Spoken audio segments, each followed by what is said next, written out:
You're gonna go grocery shopping. Cook, clean, be there emotionally and physically. You gotta dig deeper. Drive them to physical therapy, doctor's appointments. Don't you forget about the pharmacy. I know you won't. Because that's what caregivers do. Don't give up. Don't ever give up. This is your time to show the world, your family, and yourself that you're tougher than tough. Now go out there and be the best caregiver this world has ever seen. Caregiving is tougher than tough. Find the care guides you need at aarp.org/caregiving. A public service announcement brought to you by AARP and the Ad Council. The Scouting Report from Radio Iowa Sports. In terms of the outcomes, Iowa has dominated the series with Minnesota, having won 9 of the last 10 encounters. But that does not tell the whole story. 7 of those games have been decided by 7 points or less, and the Gophers posted a 12-10 victory 2 years ago in Kinnick Stadium in the infamous fair catch game. Another close one would not be surprising as both teams enter 5-2. Iowa's experienced offensive line will have a challenge against a Gopher defensive front that was a big part of the school record 9 sacks in a 24-6 win over Nebraska. And Hawkeye coach Kirk Ferentz says they must avoid 3rd and long. Because the probabilities always go down. So a big part of our success, I think, this Saturday is going to have to be being productive for 2nd down. So we're not looking at a lot of 3rd and 7s, 3rd and 8s, because they've proven they can be very, very effective when that comes to bat. So, we're going to have to do a good job there. Iowa sophomore left tackle Trevor Lauk says the Gopher defense will provide a challenge. They got a lot of unique looks, and I think their main thing is they just want to try and confuse the offensive line. So we got to have a good week in film and study the film and know when we get out there that we'll be on the same page and stuff like that. So, it's going to be a good challenge. I'm looking forward to it. Kickoff in Kinnick Stadium, 2:30. It'll be televised by CBS. After back-to-back losses, Iowa State returns from a bye week to host 11th-ranked BYU. The Cougars are balanced on offense and feature a standout defensive line, and ISU coach Matt Campbell says the Cyclones need to be competitive at the line of scrimmage. I think the reality of it is you're playing one of the most veteran and complete O-line and D-lines that we face this year. And so they're big, they're physical, and really they've done a great job in all the games of winning the line of scrimmage, and we're going to have to be ready to compete in those areas for sure. The Cyclones are 5-2. It's a 2:30 kickoff in Jack Trice Stadium. It'll be televised by Fox. UNI takes a struggling offense on the road in Missouri Valley play to take on 18th-ranked Southern Illinois. The Panthers are 0-3 in the conference, the offense averaging less than 14 points per game. Just got to keep showing them the evidence that they can do it, it can be done, and just the thing that we can control is what we do moving forward. So if we choose frustration and disappointment and doubt, then we're not going to make any progress. That's UNI coach Todd Steps as Drake takes a 3-0 Pioneer Football League record on the road to Marist. Drake's success can be traced to a simple combination. The Bulldogs have the 2nd-best run game in the PFL. They also rank 2nd against the run. Especially on the defensive side, I think our defensive staff and of course the players are carrying it out. They're executing. They're really starting to understand what we're doing on defense, and they're just playing fast, and that gives you an opportunity to be able to stop the run. That's Drake coach Joe Woodley. The lead in the American Rivers Conference will be on the line when 7th-ranked Wartburg hosts number 14 Central. Wartburg is 7-0. Coach Chris Winter says this game features similar teams. It's going to be one of those type of games, I think, where you're going to see some kind of back and forth and closely contested, and who's going to be the one that can find a way to make the play at the right time and separate. That's like I said, those are the games you want to play, and those are the fun ones, but they're going to be a good team, no doubt about it. High school football's next on the Scouting Report. Okay, gotta be late. Gotta go. Where'd I put... wallet. Check. And... phone. Check. Keys. Check. Lunch. Check. Checking for the things you need doesn't take long. But what about checking for your safety? Right now, 1 in every 5 vehicles on the road has an open safety recall. But it only takes seconds to check for open recalls on your car at checktoprotect.org. All you need is your vehicle identification number or license plate number. Your automaker may not have the right information to notify you about recalls by mail, especially if you recently moved or drive an older or used car. Checktoprotect.org is the quick, easy way to find out if your vehicle has an open safety recall and find the closest dealer who can make the repair for free.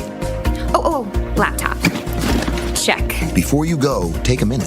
Visit checktoprotect.org. Check to Protect is a program of the National Safety Council. The Scouting Report from Radio Iowa Sports. It is week 9 of the high school season, and that means it's the opening night of the postseason in the 4 smallest classes. We begin in Class 2A, where familiar foes collide when 7th-ranked Cherokee hosts Spirit Lake.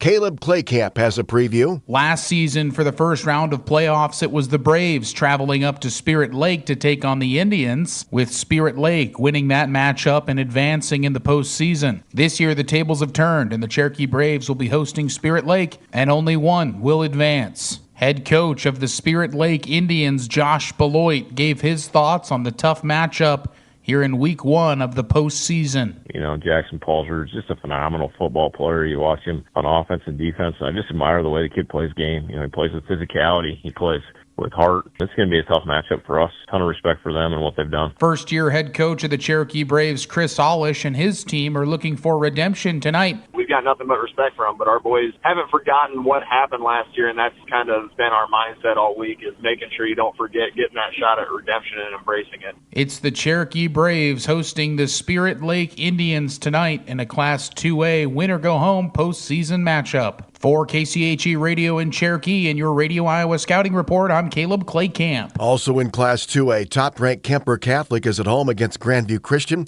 Second-ranked Osage hosts Boyden Hull Rock Valley. 1A, top-ranked and 3-time defending champion Grundy Center opens at home against Eddyville Blakesburg Fremont. Second-ranked West Lyon hosts East Sac County. It's third-ranked Regina Catholic at home against Northeast. 7th-ranked Pekin opens the Class A playoffs at home tonight against Earlham.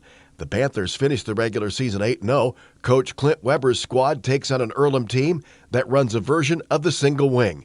It's an offense Weber knows all about, having played and coached at Sigourney Keota. We've got to find a way to get some tackles for loss or stop them for gains of 0 to 1 yard, because I can remember clearer when I was in high school and coaching in that system. If you can consistently get 3.5 to 4.5 yards a play, and do that consistently, it's very defeating mentally for the defense. Also in Class A, top-ranked West Hancock opens the playoffs at home against Galen Catholic. It's number 2 St. Ansgar hosting East Marshall. And an 8-player, top-ranked Bishop Garrigan is at home against Kingsley Pearson, while second-ranked Iowa Valley entertains Moravia. This season, Bex is recognizing student-athletes that are not only a star in athletics, but a player that shows heart in school, at work, through the community, and in the ag industry. Benton's Chloe DeGroot says her favorite sport is volleyball. She and her high school teammates work with youth players. So we were basically just teaching them and helping them with drills, and if anyone needed a partner, we would help them and just try and make them more feel more welcome to be there. So I know sometimes little kids can be scared to go to things like this. Riverside's Adeline Martins has enjoyed growing up on the family farm, even though one of her earliest memories was not a good one. I was riding with my dad. It was me and my brother, and he was in the buddy seat, so I was just stuck on the floor. And if you know, riding in combines and tractors, there's not a lot of room. And we were going down a hill, and we hit a bump, and I smacked my head on the front windshield. Hudson Clark of Gladbrook-Rhinebeck is a 5-sport athlete who also takes part in several activities, including FFA, student council, and musical theater. For one, it keeps me out of trouble, and for two, it's just I love being part of stuff. I love the community I'm in, so just having people around me to support me, it's the best time I can think of. Bishop Garrigan's Ethan Marceau says his father has given him a larger role on the family farm. Going out and cultivating the field by myself, or hauling manure by myself, running a tractor, stuff like that. Doing some bills and helping him at the computer, getting the financial stuff down. And that has really helped me as a person, grow and see what it's all about. Nominate a student athlete by searching Bex Player with Heart. The rest of Week 9 is next on the Scouting Report. Every day, farmers rise before the sun and put everything they have into a job so few can do. Their courage, resilience, and relentless work shape the legacies and future of our country. At Beck's, we're proud to stand alongside those who don't wait to see what the world will do. They act, they lead, they are the difference. Beck's honors your commitment to your land, family, and purpose. And while we can't predict what the future holds, there is one thing we can do to change it, and that's be the difference. Right now, in every decision and every season.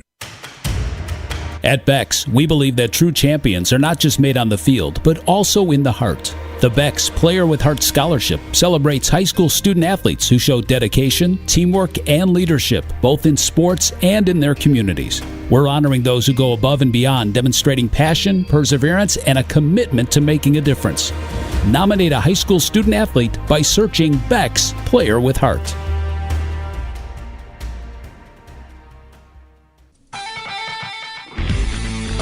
The Scouting Report from Radio Iowa Sports.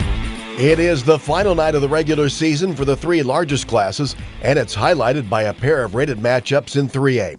It's a battle of unbeatens as top-ranked Clear Lake hosts number 4 West Delaware. Bob Fisher has a preview. Clear Lake coach Aaron Stensland says West Delaware's offense will be a challenge to a Lion defense that has allowed only one touchdown in district play. West Delaware will present a different type of some confusion for us this week.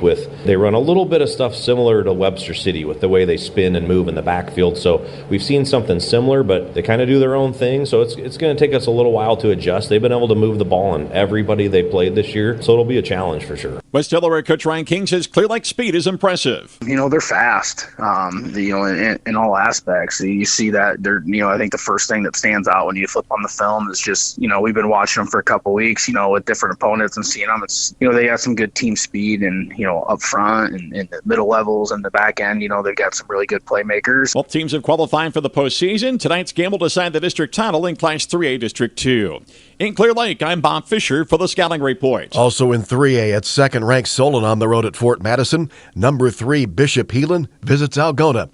The title in 3A District 6 up for grabs as 9th-ranked Atlantic visits number 10 Carroll. Chris Varney reports. If these two teams looked in the mirror, they might see each other. Atlantic is ranked number 4 in Class 3A in rushing with Ethan McNeil and Gavin McLaren leading the way. Carroll head coach Craig Rowetter. That's just a dangerous combo with those guys as far as the full, they can hit you inside with McLaren, and then obviously McNeil, I think he's number 2 right now in the state in rushing yards, so once he gets to the outside, if you don't really need an angle because you aren't going to catch him. Carroll is ranked 5th in 3A in rushing, led by junior Adam Malik with 1,131 yards. Trojan head coach Joe Brummer. Yeah, he does a phenomenal job of reading his blocks. He does a really good job of getting open. He does a great job of, finding the hole, getting that extra wiggle, and he's explosive in space. He's not a straight 4.4, 4.5 40, but, he brings the pain, he brings some energy. Number 9, Atlantic 6-2. Number 10, Carroll 5-3. For the Scouting Report, I'm Chris Varney. The champion in Class 4A District 5 will be on the line tonight when 6th-ranked Gilbert hosts number 3 North Polk. Gilbert's Tiger Bone offense has piled up nearly 2,500 yards of rushing in an 8-0 start. Coach Graham Lunt says North Polk provides a big hurdle to an undefeated regular season. They just are, from top to bottom, a very solid program, and so they win in the margins. They do details the right way. Coach DeBrink, I know very well, and he runs an outstanding first-class program, and so they are going to be very well prepared, very well coached. They're very talented, and so you're going to see a very, very good football team out of North Polk on Friday. Also in Class 4A tonight, it's top-ranked Cedar Rapids Xavier visiting Mason City. Number 2 Sergeant Bluff Luton is at Spencer.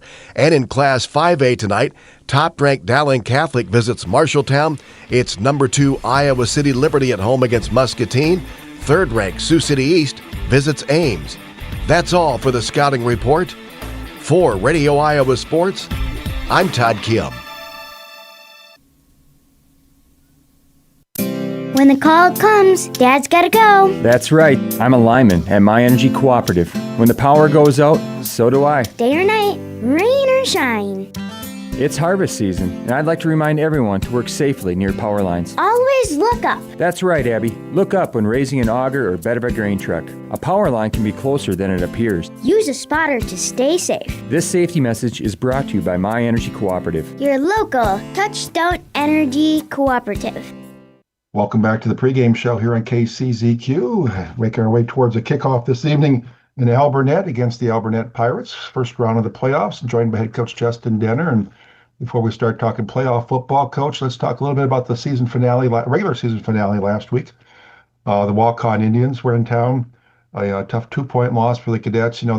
There's an old saying in sports that statistics are for the losing team, and that's what you can look at last week. It's if somebody would have showed me the stats the next morning and looking at the offense, almost 400 yards for the Cadets, which was a great night offensively for you. Less than 200 yards for the Indians, which is a great night defensively for you, all in all. But it was the big plays. They started 2 drives inside your 5-yard line, and you throw a kickoff return that went all the way for the touchdown.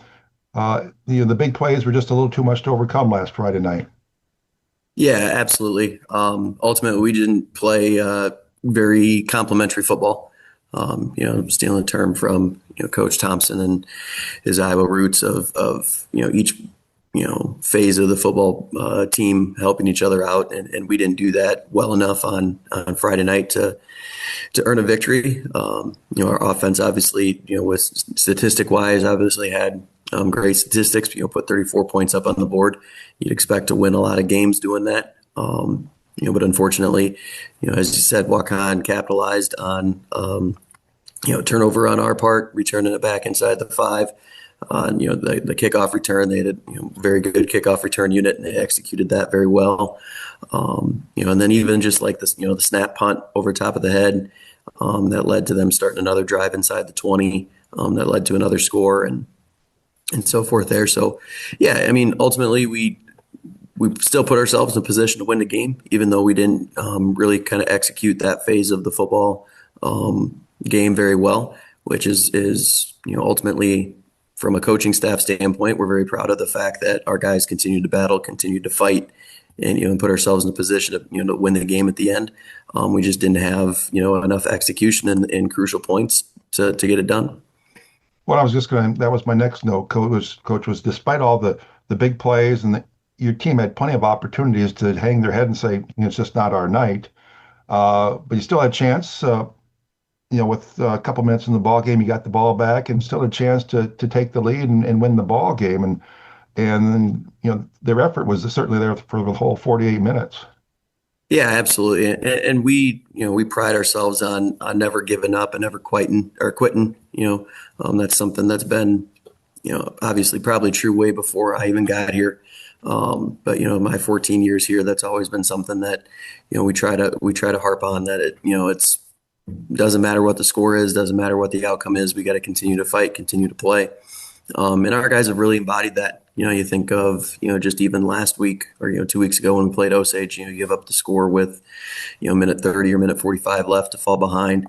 We still go down and score, and so forth and whatnot. And then, 2 weeks prior to that with the 3-minute drive to take the lead against North Fayette Valley. So our guys have obviously, I never doubt their ability to buy into, that mantra of never quitting. But it also is nice when, that never quitting leads to putting ourselves in positions to win games at the end, even though we may not have played as well as what we thought we could have. But, the credit does go to Walk-On. They played well. They took advantage of the opportunities. Obviously, like if we're not playing well, but then they don't capitalize on that, it doesn't really matter. So they did what they needed to do to win the game, and credit goes to them. Your tomorrow is important to Don Anderson Insurance and Grinnell Mutual. That's why you can trust us to provide you with personalized service and a full range of insurance coverages you can count on. We'll be there when you need us, so you can trust in tomorrow. For all your insurance needs, contact Don Anderson Insurance, your local Grinnell Mutual agent at 563-883-8012 or 507-421-6242 today. Trust in Tomorrow is a registered trademark of Grinnell Mutual Reinsurance Company. Well, tonight starts a new season tonight here in Alburnett. The playoff season starts. Everybody's 0-0, and one of the nice things about the playoff season always is you get to go to some new places and see some new faces, and that's a true thing tonight for Crestwood, never having played Alburnett before on the football field before. And, looking at Alburnett, getting a chance to see some of their video and reading, I think, an article in the Cedar Rapids Gazette the coach had out earlier this week said They like to play physical and like to play tough. Is that how you describe them from what you've seen on the video so far? Yeah, for sure. If you just look at just statistics, you go inbound and look at statistics, you can see that, they have the tailback that leads the state in 2A of rushing yards. And, they've won a couple of games this year with completing 0 or 1 passes, right? Like they like to run the football. They like to be physical at the point of line of scrimmage on the offensive side. And, they've got some talent to go along with that, which obviously makes things a lot better too. From their side of things, defensively, same kind of deal. They like to kind of press receivers on the outside, and they like to play physical up front. They've got a defensive tackle, I think, that's got 20 tackles for loss through the 8 games, which is an impressive statistic, and so forth there. And they've also played in some close games too, right? Like, I think they had a 5-point loss to Bellevue, a 3-point win over West Branch. They've had a couple games that were like 14-0s.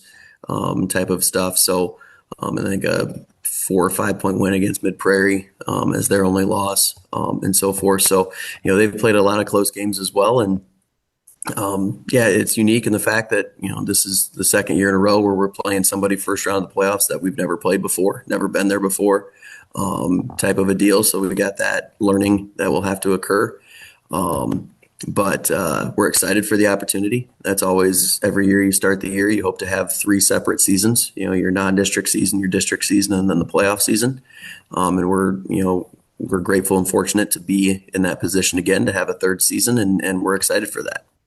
Well, let's talk a little bit about the Pirate offense. You mentioned the running back, Cavanis, who leads Class 2A in the state. Watching him, he's got a lot of speed, obviously, as a running back. It seems like he's got that extra gear out there when he gets past that original line of scrimmage.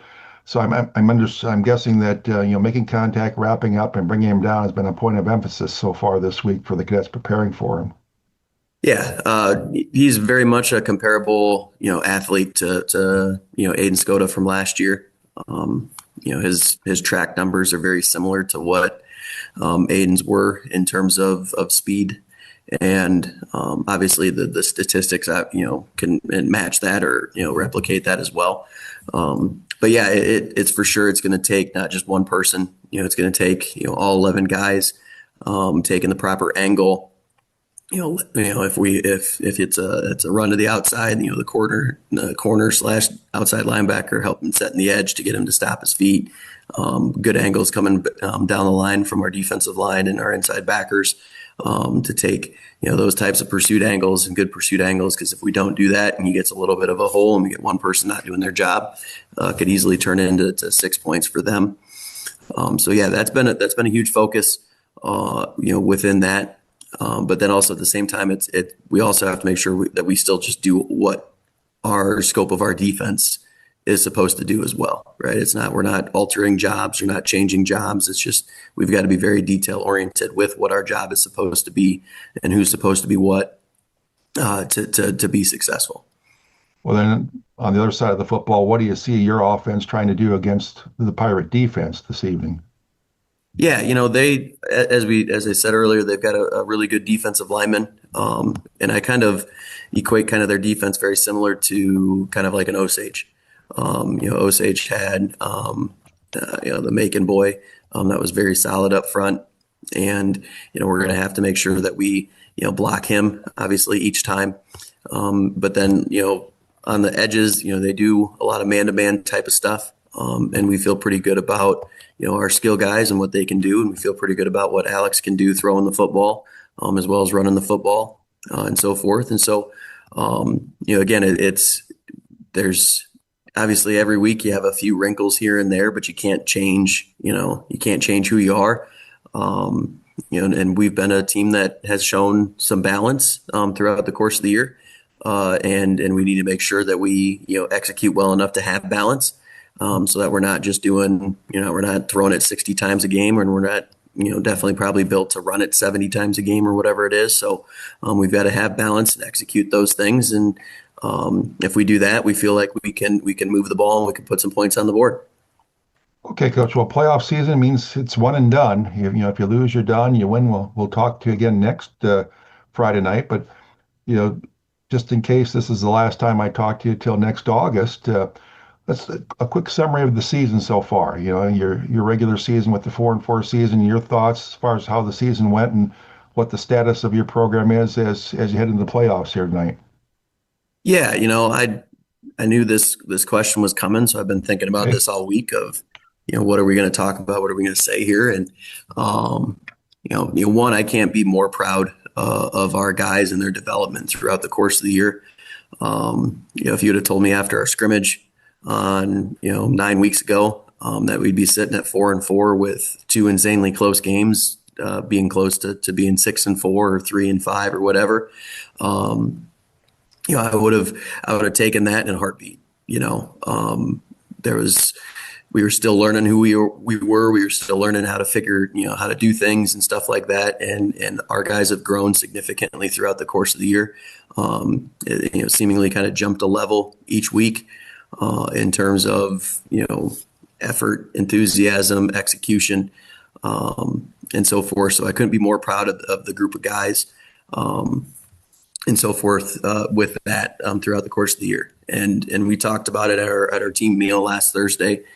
In terms of like the state of the program and stuff like that, is that like I feel this group really kind of turned the page of what is expected of the program, right? Like, coming into it, there was a lot of unknowns of, hey, can we do this? Can we do that? Who's going to do what? Who's going to do where? And all that type of stuff. And, these guys have been, working very hard since, the end of last season coming into this season, not only through other sports, right, and playing other sports and doing other things and representing Crestwood there, but also, their speed development, their power development, their athletic development through the weight room and stuff like that, to put ourselves in a position again to be at 4-4 and being super close to 6-2 and so forth. And that, and what was supposed to be, in some people's eyes, a kind of a down year because of what we lost last year,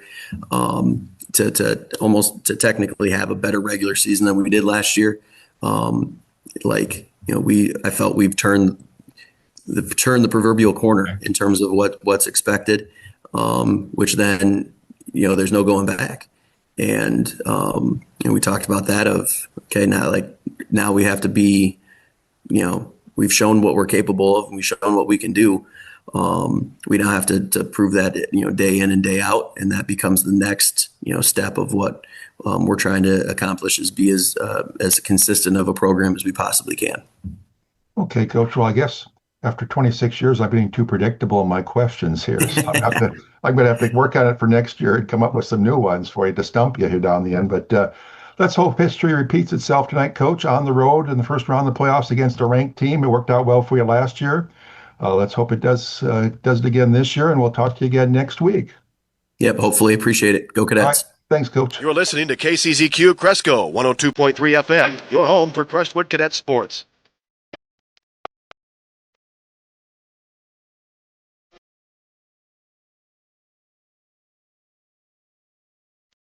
Receiving.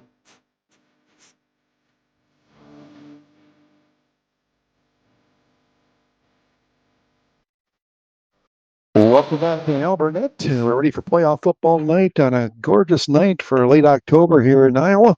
And folks, the rumors are true. I'm joined by a special guest tonight up here in the press box, the one. Brady Mickelson's here. You didn't even let me introduce you. Sorry. Come on. The Brady Mickelson's in the house. Thanks for joining us tonight, Brady. Welcome. Are you all set for some playoff football? So I can bring it, kick some butts. Well, let's thank our sponsors before we kick some butts tonight. Thanks to Hanson Tire Service, Atomic Pizza Pub, Don Anderson Insurance, Gosh's Plumbing and Heating, Cresco Motor Company, and Regional Health Services of Howard County, all of Cresco. CUSB Bank, online at CUSB.com, Sovereign Grain. That's right. Crestwood High School All Sports Booster Club, CIA Insurance, Campsite RV, CPU, Lichtag Lawn and Garden, all of Cresco. My Broadband and My Energy, Johnson Comfort Systems, Alliance Springs, Route 63 Travel Plaza of Chester, Whitman of Decor, we're in Lowers Auto Center of New Hampton, A&W, H&R Block, Northeast Iowa Motors, Fisk Farm and Home, Signs and Designs, and the Cresco Shopper, all of Cresco. A&J's Construction, Featherlight Trailers, Cresco Bank and Trust, O'Henry Stitches and Prints, Elegant Water Conditioning, Suzuki's and Schatzi's Body Shop, all of Cresco. B&B Insurance, agency of Crestwood and Decor, Bank, Iowa, Phil's Lawn Service, and Fosick Earthworks. Thanks to all those folks for their support of Crestwood Athletics. Thanks, Brady Mickelson, for you haven't missed a beat. Your mid-season form. I know.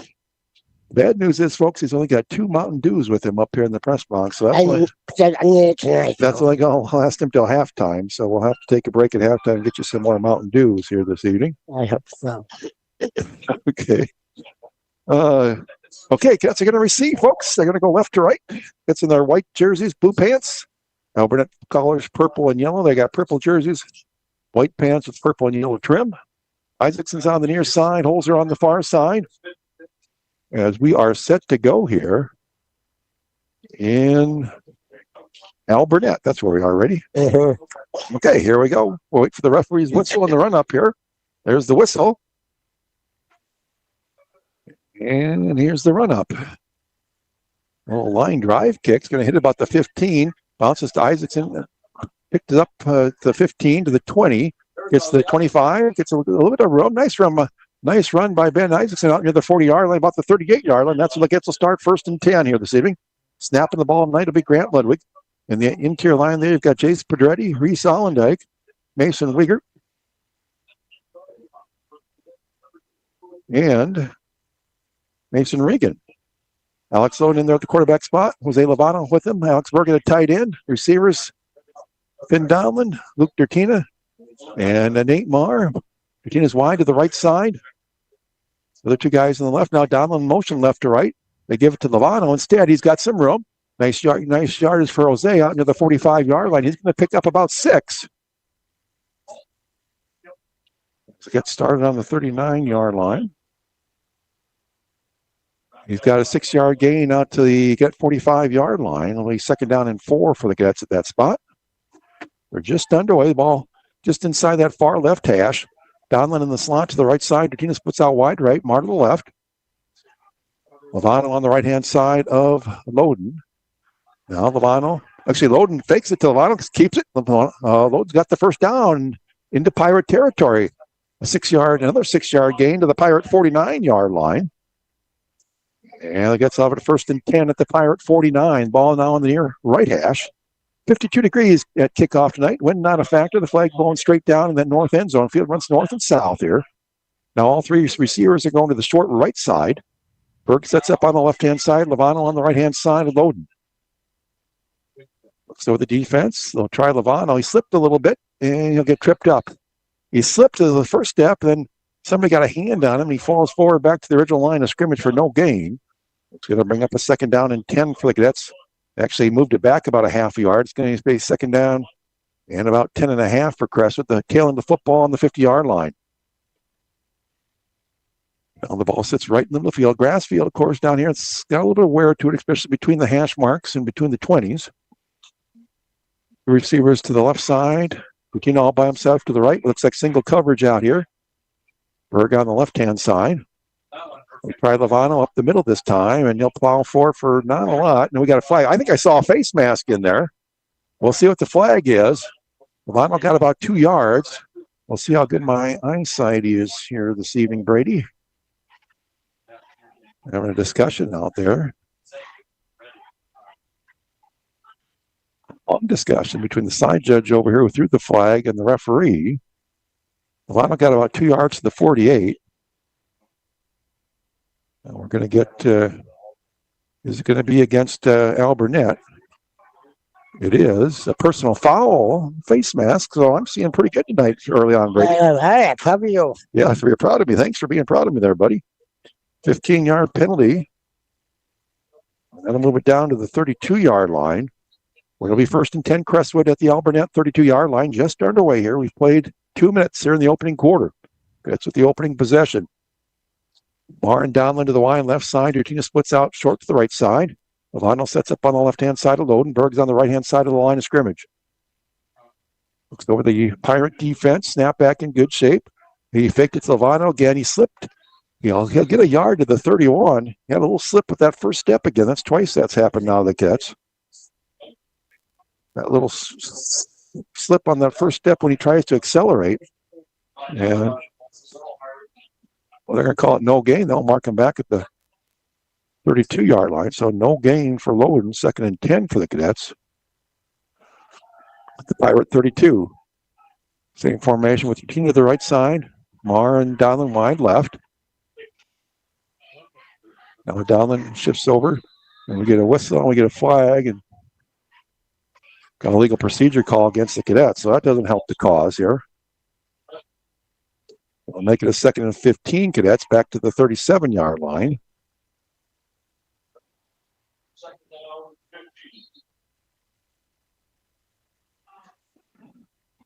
So 2nd and 15, Crestwood at the Pirate 37, ball just inside the near hash. Now, looks like all three receivers are going to go to the wide left side.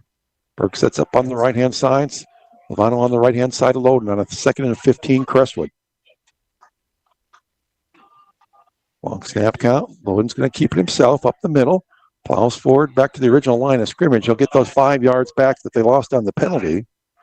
It's going to bring up a 3rd down and 10 for the Cadets.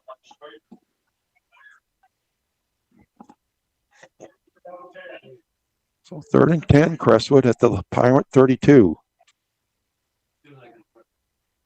Ball stays over here on the near hash.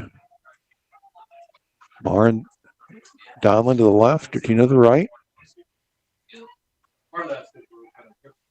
Tina now in motion, right to left. So everybody on that left side, that's where Loden's rolling to his left, looking downfield, still looking. Oh, he went to throw it. Boy, somebody caught that, or is the ball loose? What's the call going to be? The ball came loose. It looked like a Cadet had it for a second. Are they going to call that a fumble? Look like what are the officials are talking about there? Cadets are saying incomplete for. He got hit just as he threw the football. Looked like a Cadet lineman or somebody had a shot at it. Now the officials having a long discussion. The ball sits at the 40-yard line. What's the call going to be here? So the incomplete pass. That's a break for the Cadets there. Because they're in 4-down territory here. It's going to be 4th and 10 at the Pirate 32-yard line. So let's get a dodge a bullet there. Now 4th and 10 at the Pirate 32.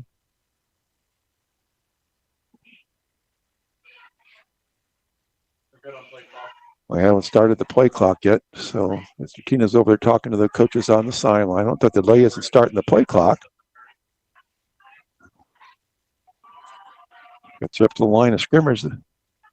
Now they blocked.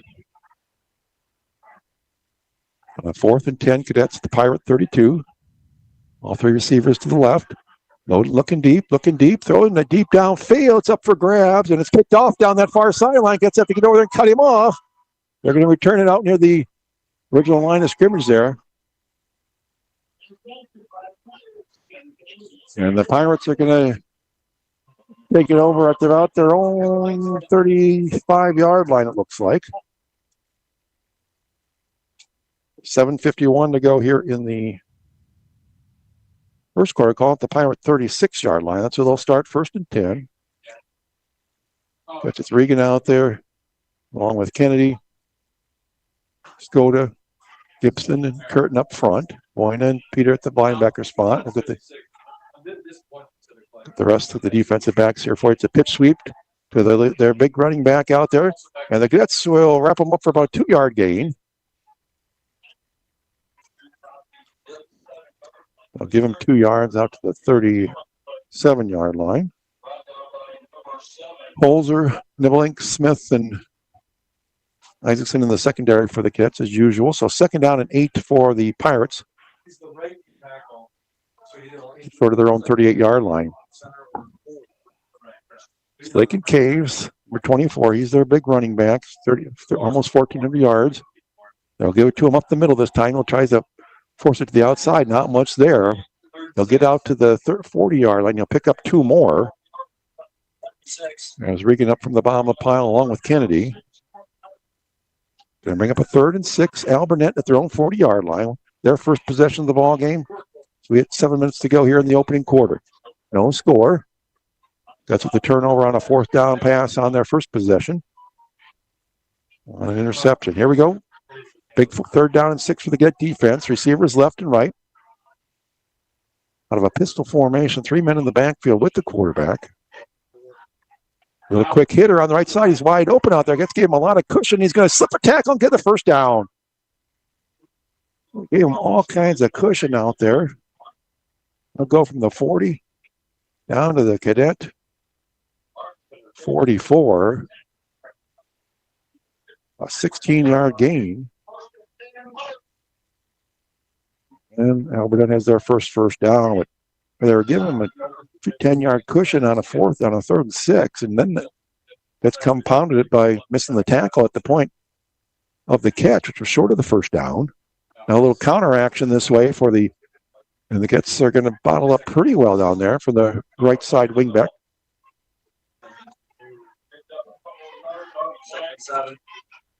See who got that little wingback out there. It's going to be 2nd down and 7.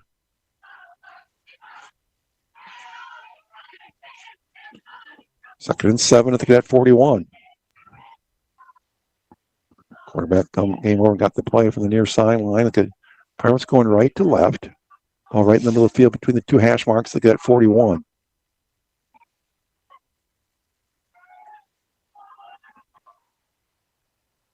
Look at their throw. He's rolling to his left. Gets some pressure from Kennedy. Throws it downfield, and it's incomplete. Nice job by Blake Kennedy out there. Put good pressure on the quarterback. Quarterback Kestner. So now it's going to make up a 3rd and 7. Another big play for the Cadet defense. 3rd and 7 for the Pirates. The Cadet 41. Clock stop. 5:41 to go here in a scoreless first quarter. Okay, as the quarterback comes over, gets the play, it looks like each time from the coach on the sideline, then has to hustle back to the huddle. They'll send 2 receivers to the left, 1 to the right. Caves the running back behind the quarterback in a pistol formation. He's looking to throw. They pick up the blitz. He's got some room to run, and so he throws it downfield into double coverage, gets have to turn around, and they knock it away. Nice job out there. It was a nice job out there by Niblick. One-on-one coverage out there. He got the hand on it, played it perfectly because the ball was underthrown. Sometimes you run into trouble running into the receiver on that one.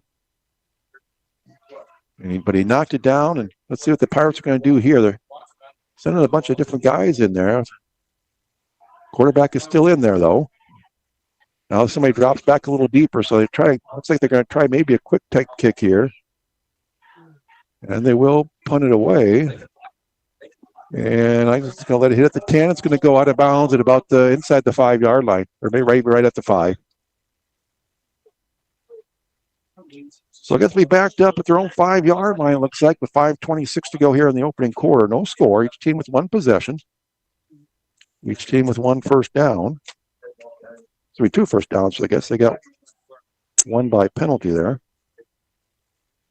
So 1st and 10, Cadets their own 5-yard line. Ball in near hash, still going left to right. Send Mara out by himself. Looks like a one-on-one coverage out there with a corner that's a lot smaller than him out there.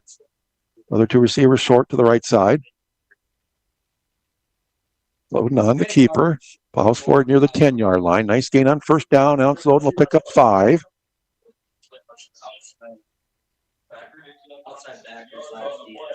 Just over the 10-yard line. We'll call it 2nd down and a short 5 for Crestwood, staying on the near hash. Now Dutina will join Mara on the left side. Dutina's in the slot on the left. Beemert comes in there as extra back, so Donlin goes out as extra blocking back behind the line of scrimmage on the right-hand side. On a 2nd down and a short 5. Loden will keep it. Feels his way through and nothing there. He might have got a yard out to the 11. Call it 3rd down and about 4 for the Cadets at their own 11-yard line. Well, Cadets could use some territory here.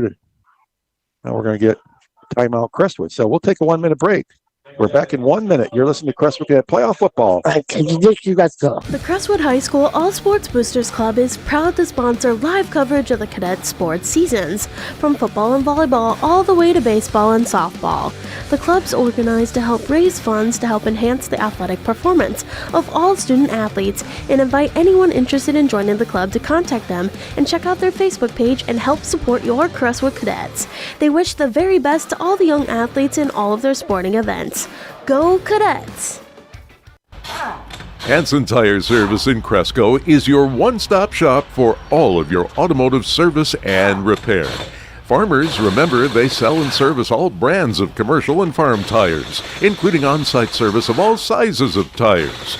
Call your locally owned one-stop shop for almost 60 years of continued service. Hanson Tire Service, Highway 9 West, Cresco, 563-547-2533. Oh, the Cadets with the hard snap count drew the Pirates offside, I do believe. A couple linemen looked like they jumped in there. We'll wait for the official signal. And we're still waiting for Mr. Referee. Yes, it is offsides against the Pirates. So that should be a Crestwood first down. Nice job there by the Cadets.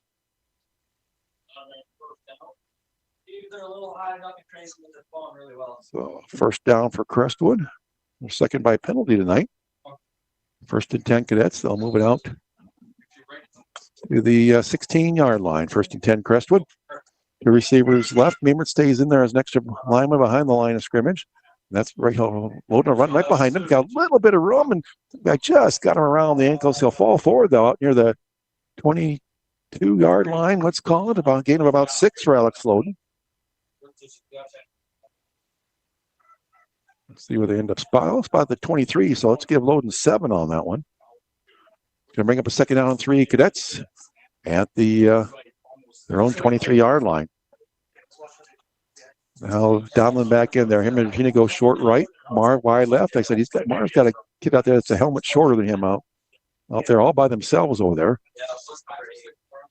Donlin in motion right to left. They give it to Donlin on the jet sweep. He's running laterally, and he's losing yardage.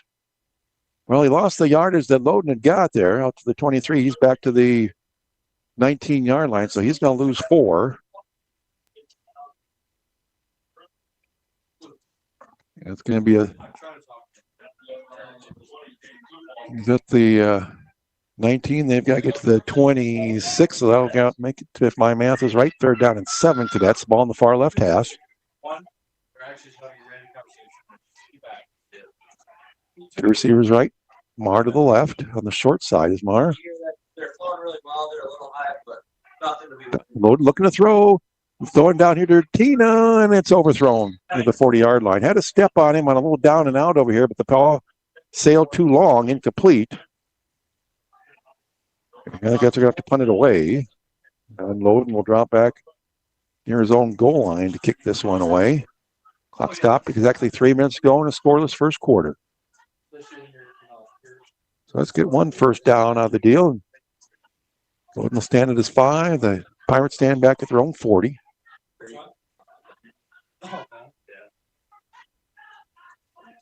Snap a little high, but he chopped up and got it. Nice high kick by Loden. It's a nice high one. They're going to let it hit at midfield. It's going to take a Crestwood bounce inside the 45. And the road dead at the Pirates' 42-yard line. A 39-yard punt by Loden after a bit of a high snap there. And it'll be first and 10 at their own 42 with 2:49 to go in the opening quarter for the Alburnett Pirates. Ball almost right between the 2 hash marks as they'll go right to left for the last 2:49 here in the opening quarter. No score.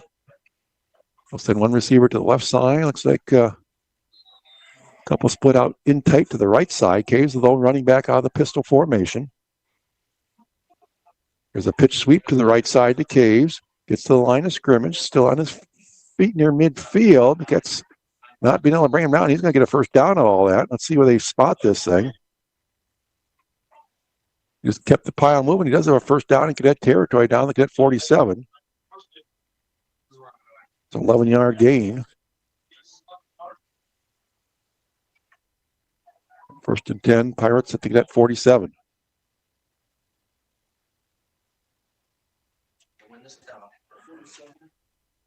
Ball's on the far right hash. They'll send one receiver to the right, one out to the left. With a pistol. Snap. They give it to Caves right up the middle. Hits the hole in a hurry. They'll fall forward inside the 45 to about the 43-yard line. Bring it up from the bottom of the pile, but he'll pick up another 4 yards there. Walking down. Second and 6 for the Pirates at the Cadet 44-yard line. Regan was on the tackle. Ball stays on that far right hash.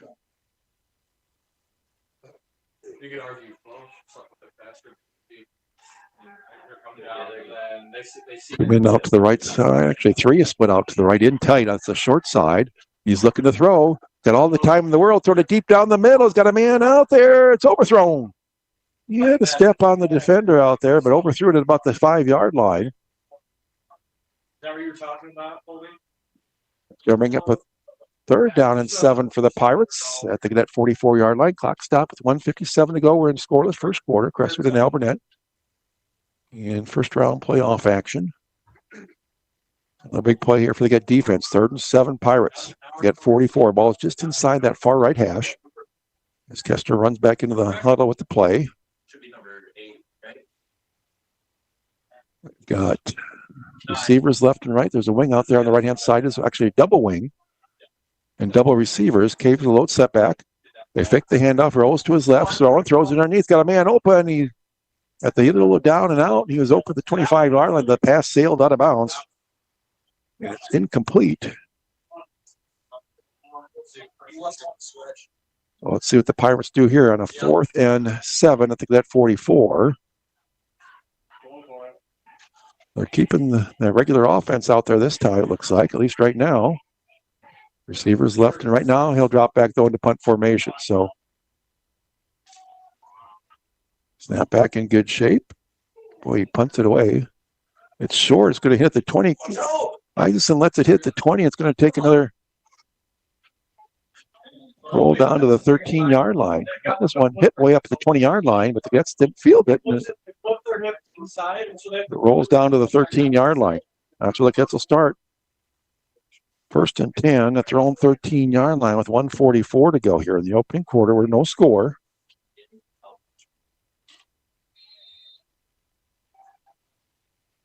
As the ball sits on the near hash, Cadets work left to right, north to south. Looks like Marr and Tatina both go to the short right side. Emert's going to be on the left side behind the tackle and guard over there. Lovano on the left-hand side of Loden. Berg's on the left-hand side as well. They're going to give it to Lovano, and he's going to go nowhere fast. But he slips it off there. He'll get down, keeps his legs going. Great job, Jose Lovano. He ran into a brick wall, kept the legs running, gets out to the 18-yard line. He's going to pick up 5 when he should have been stopped for no gain. Nice job by Jose.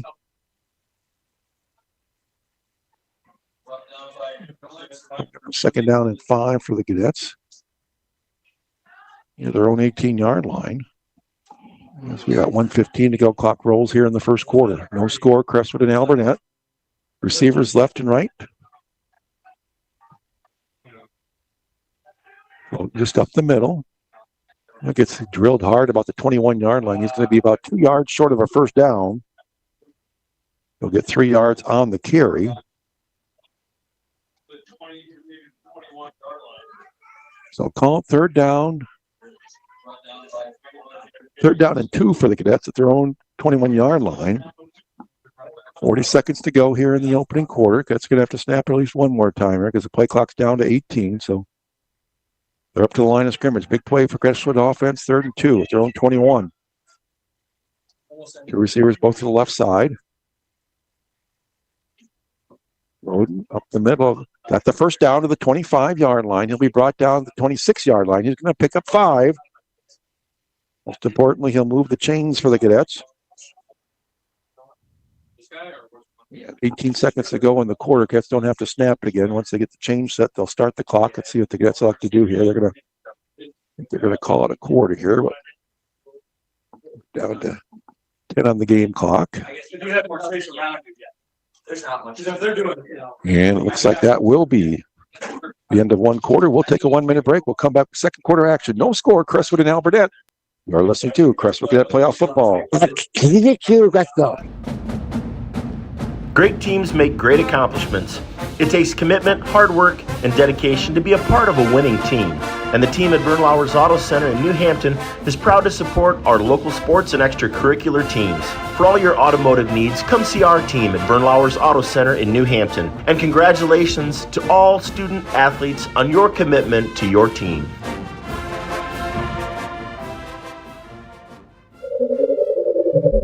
Atomic Pizza Pub features one-of-a-kind pizza crust or thin crust pizza piled high with your favorite toppings. Or enjoy an appetizer, pasta, or sandwich. Gluten-free options available. With dine-in or carry-out. Located in downtown Cresco. Open at 4 Wednesday through Sunday. A family-friendly and dining experience for all ages. Atomic Pizza Pub. Where the flavors and the service are out of this world. Well, welcome back to Alburnett, everybody. No score. We played one quarter. We'll start the second quarter with the 1st and 10 for the Cadets at their own 26-yard line. Now going right to left. They'll go south to north here in Alburnett. On the far right hash, 2 receivers to the right. Looks like Dertina out. No, 2 to the left. That's the wide side. Now Dertina comes in motion right to left, so all 3 split out to the left. Loden's going to give it to Lovano. He'll try the right side. He's got some room. Jose with a first down run, it looks like, out there. Nice job, Jose. So he's going to go from the 26-yard line out to the 41. Oh, where are they going to spot this at? 26 to the, was right the first time, Brady. 15-yard gain for Jose. And that's a Crestwood first down. Out to their own 41-yard line. That is good. The other guys couldn't see that. The non. All 3 receivers again to the wide left side. Jose will try the right side again. He's got some more yardage again. Jose gets hit hard near the 48-yard line, but he'll pick up about 7. And he's all the way out to the Cadet 48-yard line. Second down and 2 Cadets. Last 2 plays, Cadets put all 3 receivers out to the wide left side and ran Jose to the short right side. Both times he had big number 76 Mason Wiggert leading the way. Now 2 receivers to the left side. Dertina splits out to the short right. Alano on the left-hand side of Loden. Now Dertina comes in motion right to left, so all 3 on the left side again. We'll try Lovano up the middle this time. Oh, he slipped and went down at the 50-yard line. A lot of slipping out there. As he tried to cut back at the 50, he'll get a 2-yard gain out of the deal.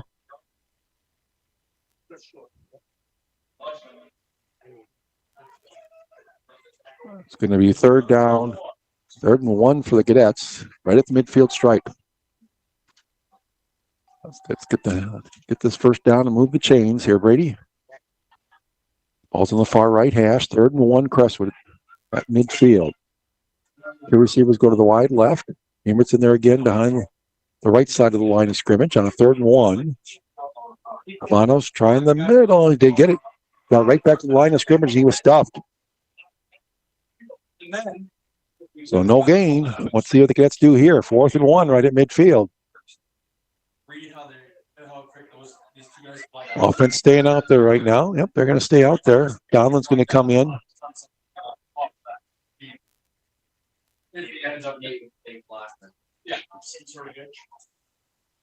Big play for the Cadets. They're going to go for 4th and 1 right at midfield. 15 on the play clock as they break the huddle. Emert's in there as well on the right side. On the line of scrimmage. Everybody's in tight. 10 guys up tight for Alburnett. This is going to be close. Boy, the way that line's on the far side is standing, I'm not sure he got it.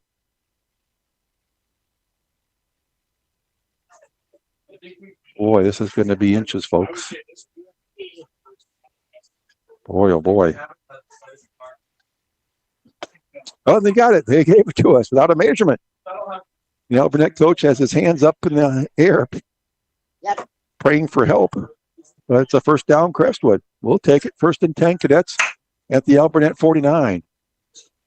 What's that old saying? Brady, not by the hair of my chinny chin chin. You're right. Okay. That's about how close that was. It sure looked like from up here. It's right in front of us from where we're sitting. 1st and 10, but they do have the nose of the football just inside the 49-yard line. So if they had to get to the 49, they would have got it. Ball's on the far right hash. 1st and 10, Crestwood at the Pirate 49, just underway, second quarter. No score. Crestwood and Alburnett. Mar by himself out here to the left again, to the short right side. Now Mar goes in motion left to right. So all 3 on the short right side. Ivano's going to try the middle. Got some push down to the 45, 44-yard line, maybe the 43. Let's see, they'll mark him at the 44. That's a gain of 5 for Jose. He's up a 2nd and 5, Crestwood. Drive started back at their own 13 for the Cadets. They're down to the Pirate 44-yard line, facing a 2nd down and 5 with the ball almost in the middle of the field between the two hash marks. Marr and Donlin to the left side, Dertina to the right. Lovano on the left-hand side of Lodenberg sets up on the right-hand side of the line of scrimmage. Loden will hand off to Lovano. Lovano gets a yard, maybe 2 if they're generous out there. Tough running between the tackles tonight. Let's just give him a yard to the 43-yard line. 3rd and 4 for the Cadets at the Pirate 43. 8:10 to go here. First half. No score. Crestwood and Alburnett. A quick moving ball game tonight. Brady just got a message. Dave Breno says hello from Dave and Julie Breno. All right. Yeah, your old buddy from the Fireman Inn days. Is that right? Yep. Remember when he kicked you out of Ridgeway for a long time? Couple of years. Couple of years? Okay. Here's a handoff to Lovano. He's slipping around out there, and he's not going to get much. He'll get another yard or so down to the 42-yard line.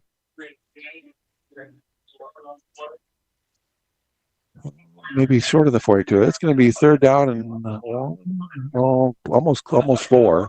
Maybe 3.5 if you're an optimist here, but let's call it 4th and 4 at the Pirate 43. And what do the Cadets do here? They're going to send the punt team on, play some field position.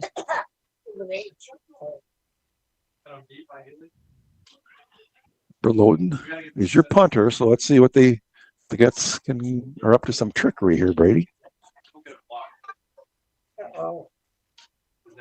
Cadets will line up in punt formation.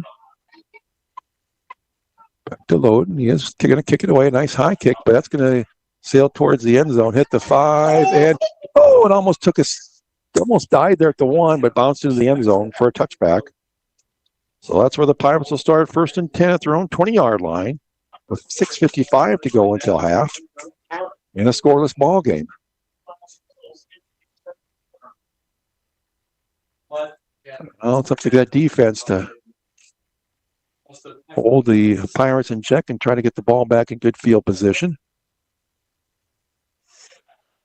So they'll spot it right in the middle of the field. They'll send one receiver to the left side.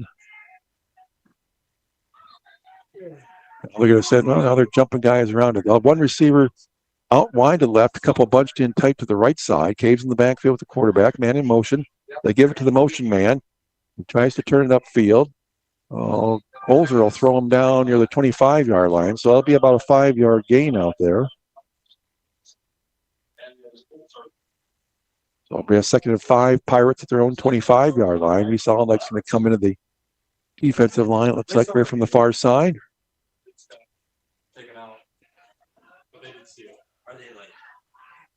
Ball's on the near hash. They'll send the receiver two out to the right side.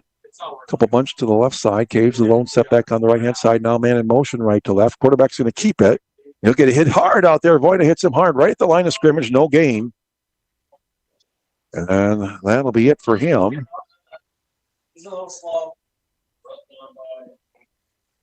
it's going to be 3rd down and 5 for the Pirates at their own 25-yard line.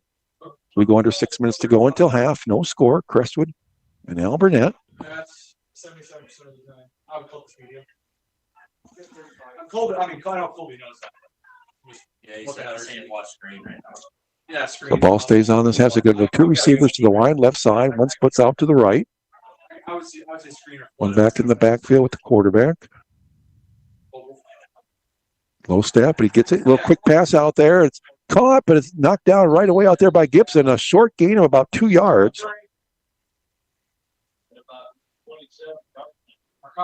So it's going to bring up a 3rd down and about 3 for the Pirates at their own 27-yard line. They played that perfectly.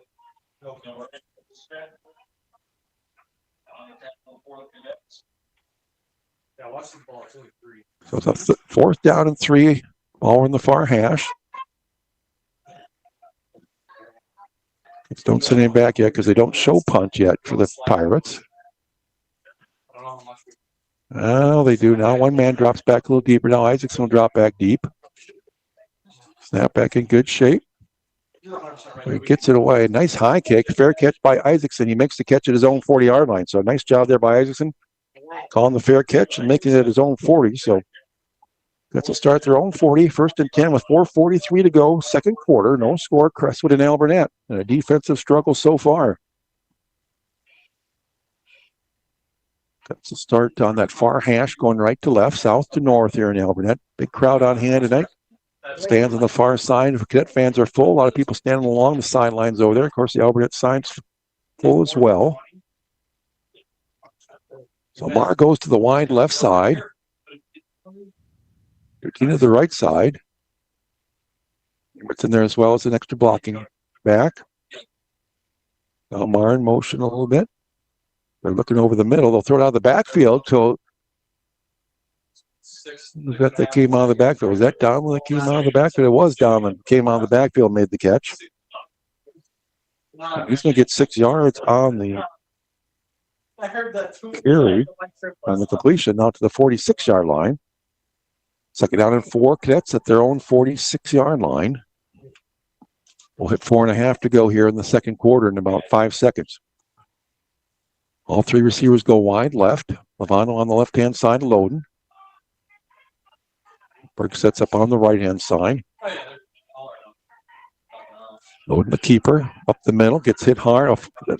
Flag comes in. Flag came in. He picked up right to the first down marker, but this is one of those flags, unless it's a face mask, it's going to go back against the Cadets. And it is holding against the Cadets. Just a killer there for the Cadets. Loden got to the first down marker at midfield. The flag sits at the 46, which was the line of scrimmage, so that's going to mark him back. A 10-yard penalty to the 36. So it's going to bring up a 2nd and 14 for the Cadets, back to their own 36-yard line. 4:32 to go. Second quarter, we're scoreless. Crestwood and Alburnett, opening round of the playoffs. 3 receivers go wide to the left side. Berg the tight end on the right-hand side. That first play there wasn't any, so I figured that was one of those cases. Snap back in good shape. I look for a little receiver screen. Now Loden's running for his leg. He's got some green to the far side. He gets to the 40, the 45. Gets knocked out of bounds, short of the first down, but a nice gain by Alex Loden.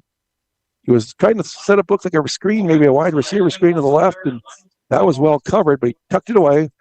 And he'll pick up 11 yards.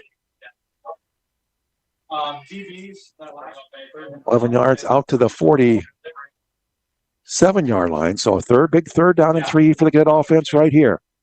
Trying to move those chains with 4:10 to go until halftime. 2 receivers go to the short right side. Morrow by himself out to the wide left. Romano on the right-hand side of Loden. Berg on the right-hand side. Loden's going to keep it. Looks for him, and there's nothing there. He was looking for somewhere to dance to there, and he gets nothing. Hit right at the line of scrimmage. Tried the right side, nothing there. 4th down and 3. Actually, they give him about a half yard, so 4th and about 2.5 near midfield. And I think the Cadets kind of think that they'll punt this away, but we'll see. Coach Turner pacing up and down the sideline there, and they're leaving the offense out there right now. He might run the play clock down and take a timeout here with just 3:45 to go. 15 seconds in there. He'll burn it now. He'll burn the timeout right now to talk about it. We're back in 1 minute. You're listening to Crestwood Cadet Playoff Football. B&B Insurance Agency is a local Grinnell Mutual member insurance company, so we know the value of sticking together and teamwork, and believe that teamwork and hard work pays off in both sports and life. We wish all the athletes competing this season good luck and hope that your efforts today will lead to victory tomorrow. Trust in teamwork. Trust in tomorrow with B&B Insurance Agency with locations in Cresco and Decorah. Visit our website at vnvins.com, like us on Facebook, or call us today at 563-547-2161. Trust in Tomorrow is a registered trademark of Grinnell Mutual Reinsurance Company. Catch Cadet Fever at O. Henry Stitches and Prints in downtown Cresco. Shop the Spirit Shop in the lower level for your cadet wear apparel, including sweatshirts, shorts, t-shirts, and jackets. Remember, a percentage of all retail Crestwood wear sales goes to the CHS All Sports Booster Club. Check out O. Henry's for all your screen printing and embroidery needs. O. Henry Stitches and Prints in downtown Cresco. 4th down and 3 Cadets loading up close. He's going to try to run it, and he's not going to get there. He stopped a yard short. Stopped a yard short. That's interesting. Because now Alburnett's got it 1st and 10 at the Cadet 49-yard line with 3:36 still to go in the half. They've got all 3 timeouts left.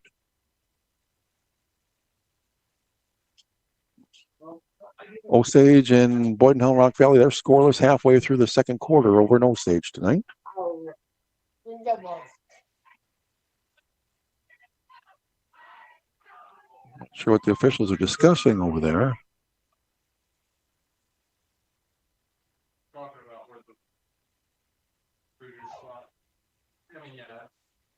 So it's 1st and 10, Pirates at the Cadet 49 as they give the signal.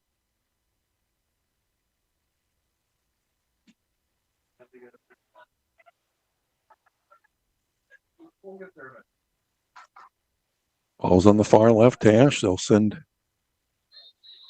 the pistol formation there. Caves, the running back behind the quarterback, Haisner.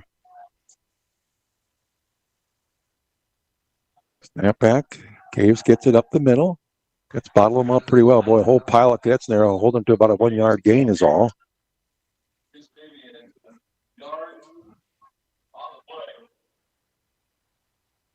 They still spot at the 49-yard line, so call it no gain. 2nd and 10.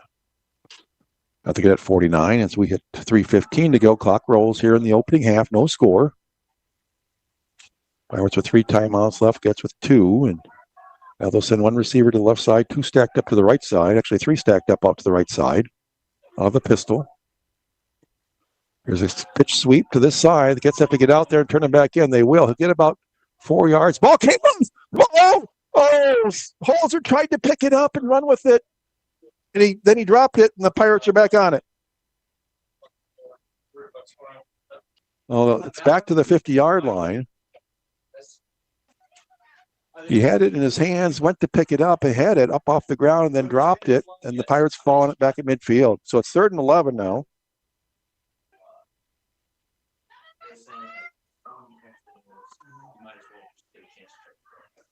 So 3rd and 11 at the right at midfield. 2:20 to go. Clock running.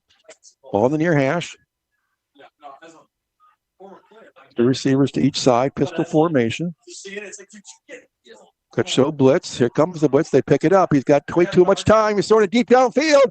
Let's have to come back for it. And it's all through the guy's hands at the 20-yard line. Good coverage out there by Niblik. He was right with him. He turned around when appropriate.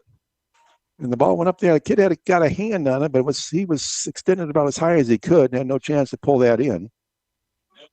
So now it's 4th down and 11 at midfield. Clock stop at 2:03 to go here in the half. So far, much better. Ball's on the near hash. They line up in their regular formation, but let's see. Then the punter will drop back. Let's see, and then that's what they do here. So we have 1 timeout. Snap back in good shape. A little bit of a line drive kick. Ison's got to field this. He does. The 20, he drops it. But he got back on it. Oh, that was too close for comfort.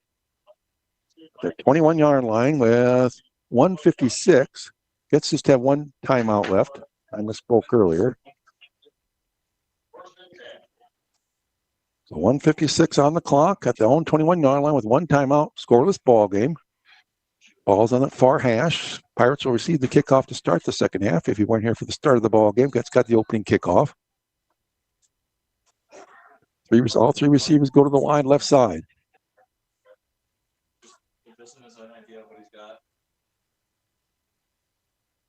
Lovano tries the right side. Well, he's wrestling. They're trying to wrestle the ball away from him. Lovano, great job. Jose is going to get all the way up to the 19-yard line. Great job by there trying to pull the ball away from him. He kept running. The 29-yard line, I should say, a gain of 8 for Jose. He is running hard tonight, as he has all year. 2nd and 2, Cadets at their own 29. 1.5 to go in the opening half. We're no score, Crestwood and Alburnett.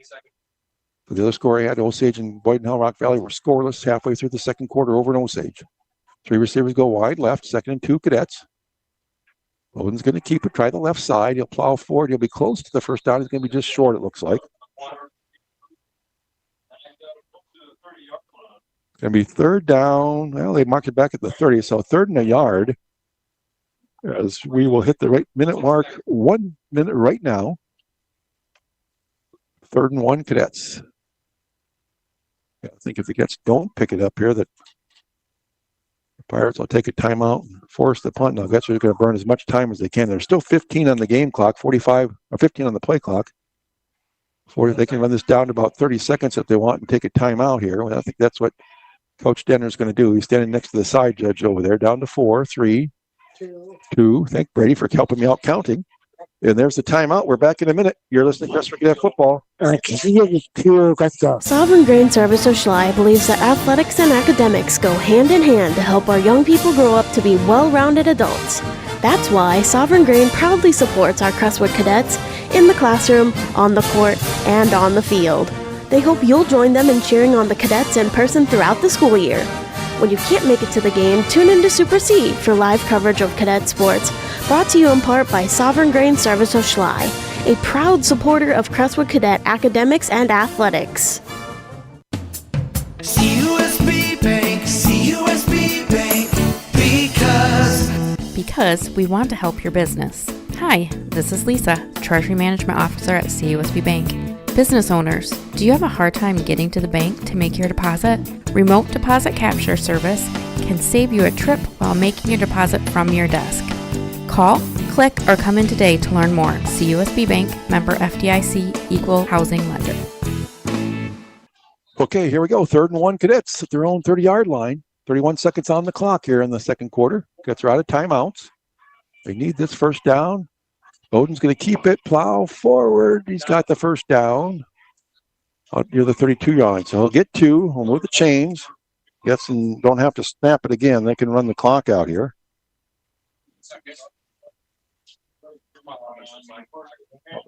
Now they wind the clock. They're going to hustle up to the line of scrimmage. 1st and 10 from their own 33. 2 receivers wide to the left side. Bowden's going to look to throw. Now he's going to run up the middle to the 35, to the 40, to the 45. He'll step out of bounds. The 45-yard line. He'll pick up about 13 for a first down. So I'll give it a 14-yard carry. Clayton got out of bounds. So 1st and 10 Cadets at their own 44. 8.7 on the clock.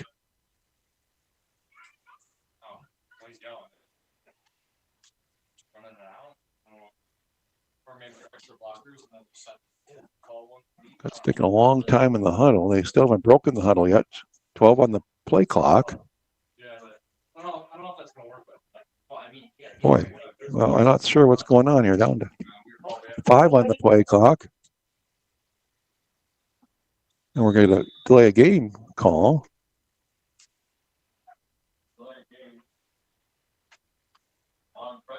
Because if that's 5 yards, not sure what's that. That is all about, Brady. The 1st and 15 back at the 39, still 8.7 on the game clock. Now the 2 receivers go to the wide left side. Tina by himself out to the right.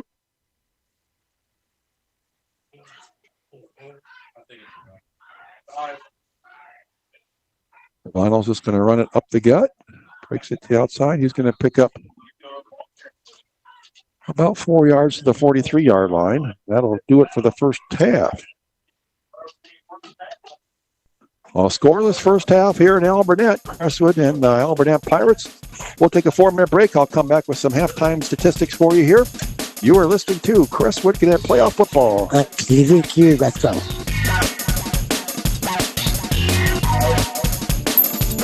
Looking for a bank account that works as hard as you do? With Sensible Checking from Bank Iowa, whatever you are spending your money on, we'll pay you for.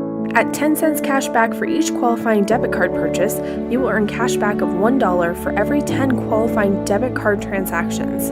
You'll also enjoy free online banking, bill pay, and a free debit card. And with no monthly service charge, you can swipe your heart out. Spend money, make money. Learn more at bankiowa.bank. Member FDIC, equal housing lender. Exciting news! We're installing fiber internet in the rural Cresco Alta Vista area with ultra-fast speeds and unbeatable reliability. As your local rural broadband specialist in a smart rural community, we're committed to improving your online experience. For more information, visit mybroadband.com or call 507-886-6422 to schedule your install. Faster internet is here. For great service, selection, and price, shop Fisk Farm and Home in Cresco, Monona, and Decorah, where you'll find a huge selection of clothing for the entire family. Hats, gloves, boots, snow pants, long underwear, sweatshirts, jackets, and insulated bibs, just to name a few. And don't forget a new pair of work boots from Fisk Farm and Home. They have the greatest selections of brands from Red Wing, Carolina, Carhartt, Thorogood, Durango, Georgia, Dryshod, or Twisted X. Shop Fisk Farm and Home in Cresco, Monona, and Decorah, Monday through Friday till 5:30, Saturday till 5, and Sunday 10 until 2.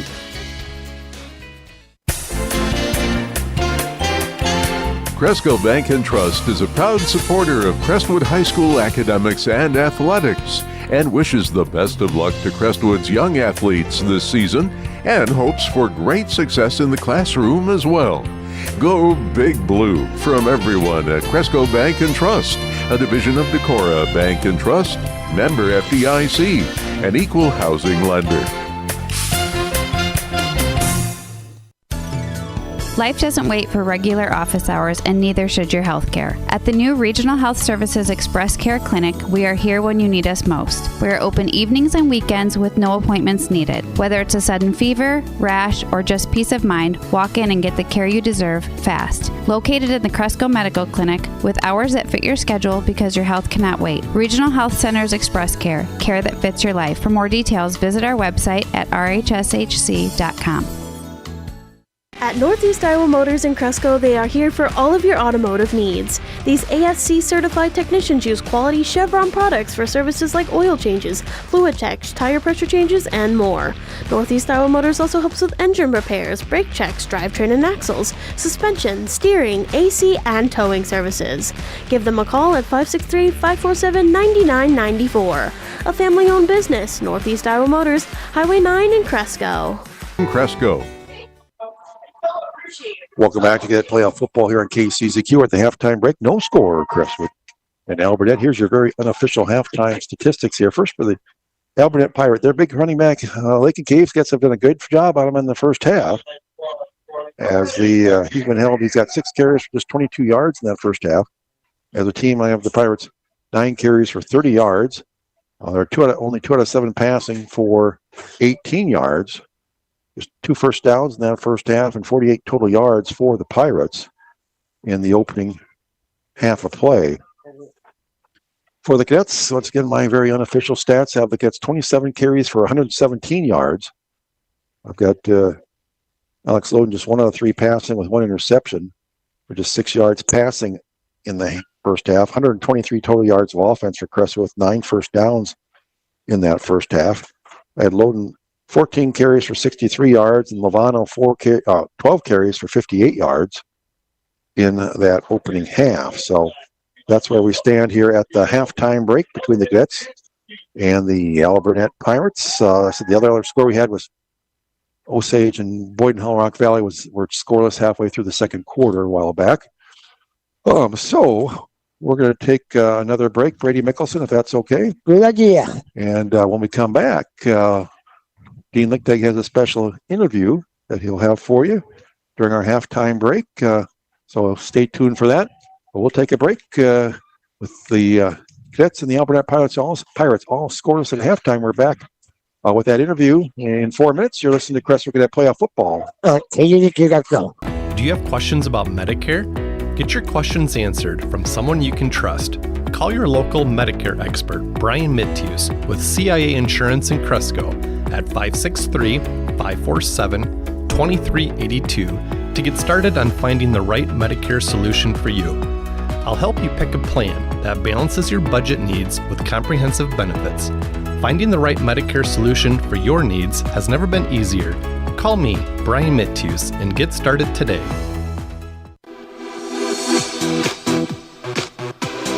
Save money, save gas, shop local. Let CPU help you keep your computer protected with battery backups and surge suppressors, as well as external hard drives and flash drives to protect your data. CPU can help you find the right solution for you. If you're experiencing problems, let CPU help you find the answer. CPU in downtown Cresco, helping keep your computers protected. This is KCZQ, Cresco, 102.3 FM. Go Cadets! Family medicine at WinMed is growing as they welcome Decorah native Dr. Dalen Folkedahl to the team. Whether you visit the clinic or stay in the hospital, Dr. Folkedahl is here providing primary care for every stage of life. For generations, WinMed's board-certified physicians have been trusted for their expertise, compassion, and care close to home. Call 563-382-2911 to schedule an appointment with Dr. Dalen Folkedahl or request an appointment through MyChart today. WinMed. Excellence lives here. For the KCZQ Community Spotlight, I'm Dean Linktag along with you, and I'm joined today with our special guest who is the writer of Brady's Brilliance. Is, of course, Tara Mickelson-Sosby is on the phone today. Tara, how are you doing today? I'm doing great. How are you doing, Dean? Well, I'm doing excellent. And, kind of talk about what is the purpose and intent of this book? The purpose of this book started last fall, actually, when we decided to make the move for Brady to leave his home, right? Our community that helped embrace him all these years. Mm-hmm. And I watched all of these things happen, all of these celebrations, and all of these people share these stories about how Brady impacted their lives. And I started stopping to think about all of the ways that not only Brady impacted others, but how this community, Cresco and the Cadets and all of the surrounding places just absolutely allowed him to be him and to celebrate. And I decided to start actually just writing a journal. I just started writing a journal. I didn't know it was going to be a book. And after about what I would call chapter 3, which at the time wasn't a chapter, I sent it to a cousin of mine and I said, I need to know what you think about this. Mm-hmm. And she said, Tara, you're not writing a journal, you're writing a book. And so I just dove in and I spent many, many evenings on my computer until 1 a.m. because I just couldn't stop writing. And then I started reaching out to people and hearing their stories and their things that I had never heard about their experiences with Brady and the grocery store and mm-hmm. and going to state tournaments and all of these amazing celebrations regarding Brady, and then just people in the community. And so I started telling those stories. I probably kind of went against the grain a little bit in my writing style, and I know mechanics of writing. I was a writing teacher, a reading teacher. Sure. But I really wanted this writing to come from my heart. Mm-hmm. And so it's a little bit unorthodox. It's a little bit of just, these are my thoughts. These are my feelings and my heart. And I witnessed this my whole life. And I wanted that to come across. And I hope it did. I was also told by a few publishers along the way. I did reach out to some publishing companies. And they're like, yeah, we need to change it a little bit. And as soon as they said either no QR codes or we need to do proper mechanics of writing, I was like, nope, I'm out. Right. This is how I want it to be. Right. And take it or leave it, I'm out. And so I just started diving into self-publishing and I went that direction. And it's been quite a journey, but I believe Brady's story and the community of Cresco, like the story needed to be told and shared with the world, because I think anybody can be celebrated for their uniquenesses and their glorious brilliance. And if we can do that for an individual and let them shine, we need to do that more. And again, we're talking to Tara Mickelson on the phone here today, talking about the book that she wrote here, Brady's Brilliance, that is out now on Amazon, and you can get it through Facebook and different locations. Tara, just explain who Brady is. He's a unique person. He's an amazing person. He stands out in the community. Everybody knows him. But just if you know, from an outsider, who is Brady? Brady is genuinely a gift. He is a gift. He's going to bring light and positivity and just love in every room that he walks into.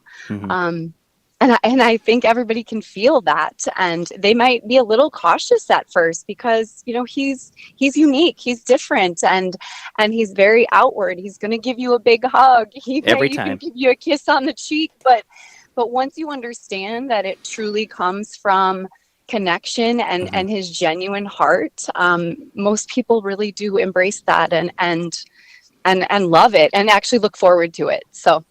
Yeah, and I know, Tara, here even at the radio station, Joe and I have talked about, you know, we're so used to him saying KCZQ Cresco. That's kind of my cue. And I've kind of this past season, I've missed some cues from Joe saying it. So he just lights up the room. And, you know, when you're having a bad day and Brady comes to visit you, it just makes it all much better. So It absolutely does. And I find myself even just calling him on the phone when I'm having a rough time, and just even his voice, hearing his voice, hearing him say, my favorite sister. And I'm like, Brady, I'm your only sister. It does. It just makes your day. It makes you smile. And we just need more positivity. We do. Well, we're going to kind of just keep this a little short because we're doing this during the halftime performance of the game tonight. But talk about how you can get the book, more details about that. Absolutely. It is on Amazon. We also have copies that Brady loves to sign and personalize, and we can send those out. We can reach out. We have a Brady's Brilliance Facebook page that we're loving the stories that are being shared about Brady and about people's individual stories with their connections with Brady. But we're super excited because in just a few short months, we're over 1,000 copies. Oh my goodness. And we've already funded. I know, it's so crazy. That's crazy.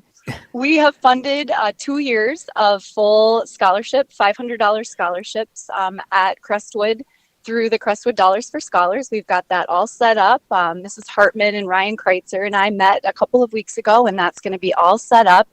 And this scholarship is going to be unique because it isn't going to be about grade point average. It isn't going to be about, what you're going to do to change the world. However, it really is, because redefining brilliance is really to how are you changing the world with your impact on others, your positivity on others. So any way that seniors can share with us, how did you impact the people around you in a positive way? That's brilliance. I think this is a great project that you have done very well with, and of course, Brady being the star, it's fun seeing him signing the books and just being excited about it. And he is just, like I said, he's an amazing person, and we miss him. But of course, he is going to be joining us tonight for the radio broadcast, and he's been back in the area, that is for sure. But Tara, anything else we can add about this book, or just in Brady in general? I know just our family just wants to thank the community for embracing him and embrace others too. Everybody has a uniqueness and everybody has brilliance. So let's find it and let people shine that brilliance. So Brady's been allowed to do that his whole life, and we are just so blessed. So thank you so much. Yes, no problem. We thank you for your time today, and of course all the work you've done in the book. Are we going to have a volume 2?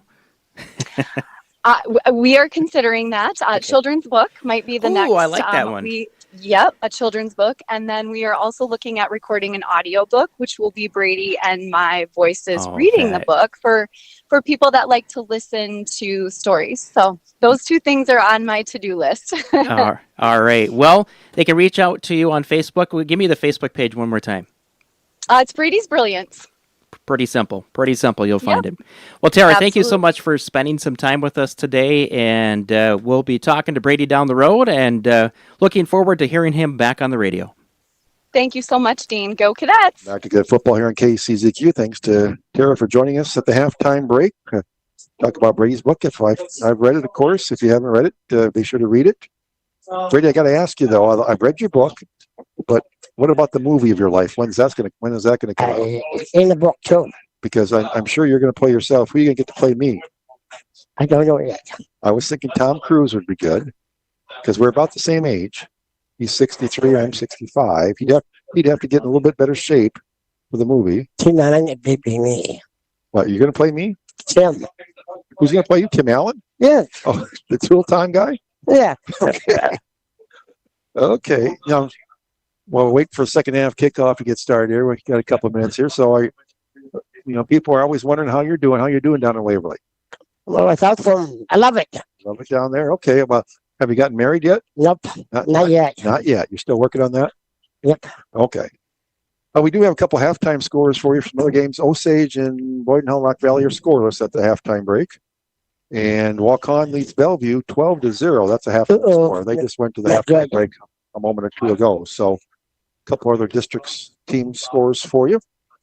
Here's no score. Defensive battle in that first half. If you just tune this in, if you're out in the combine or driving a grain truck or something this weekend, be safe out there. Hopefully we'll give you an exciting second half with the Cadet victory, Brady. So we've got a question. So Lori Kieran's wondering who's going to play her in the movie. I don't know yet.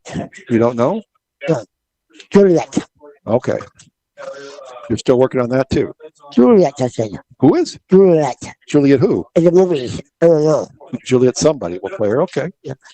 All right. Well, I said maybe you can have the world premiere at the Cresco Theater. Good idea. Right? Good idea. Yeah.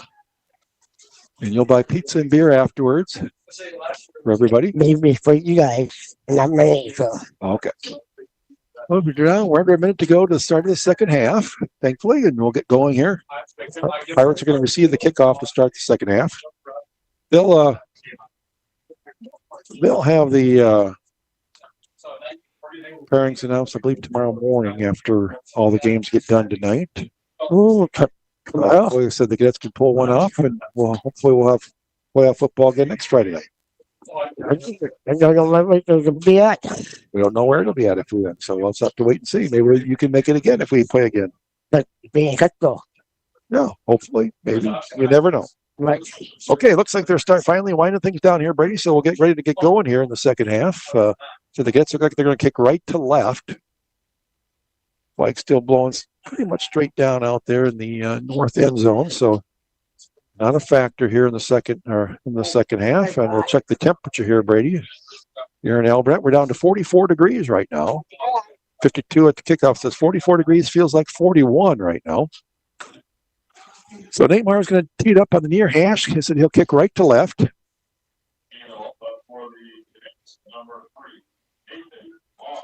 Let's check the kick coverage this week. Of course, that was not a good thing last Friday night. So let's see if they can get done this week. Mars got it teed up. We'll wait the referee's whistle. And still no whistle. There it is. We got the whistle. We got the run up. Oh, real short kick, but high. It's going to hit at the 24-yard line. They pick it up at about the 23, and he's got a big return out near midfield. That's Caves, the big running back, and he's got great field position to get to that 49-yard line. Boy, oh boy. First and 10, Pirates at the Cadet 49.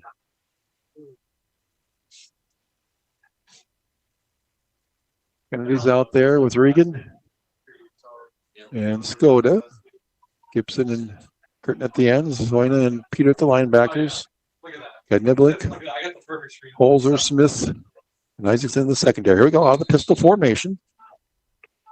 Two receivers in tight either side. Now Wing goes in motion from left to right. They'll go to Caves. Boy, the Cadets get him bottled up. He gets now for a loss. They did a nice job of bottling him up at the line of scrimmage. I don't know who did that, but Gibson came over and finished him off for a loss back in midfield. So it'll be a second down, 11 for the Pirates. Just underway here. Third quarter, no score. Crestwood and Alburnett. The ball right at the midfield stripe. Offsets just inside that far left hash. As the Pirates go left to right. They'll send a receiver out to the left side, one out to the right side. Double wings out of a pistol formation. They fake the handoff to Cave. Kaveser rolls out to his right. He's got a little bit of room out there, and they'll bring him down. That's one that got him around the ankles. Peter helped finish him off. He'll get down near the 44-yard line. It's going to be third down. See where they exactly spotted here. at the 44, so it's 3rd down and 5 for the Pirates at the Cadet 44-yard line. Ball sits just right on this near hash.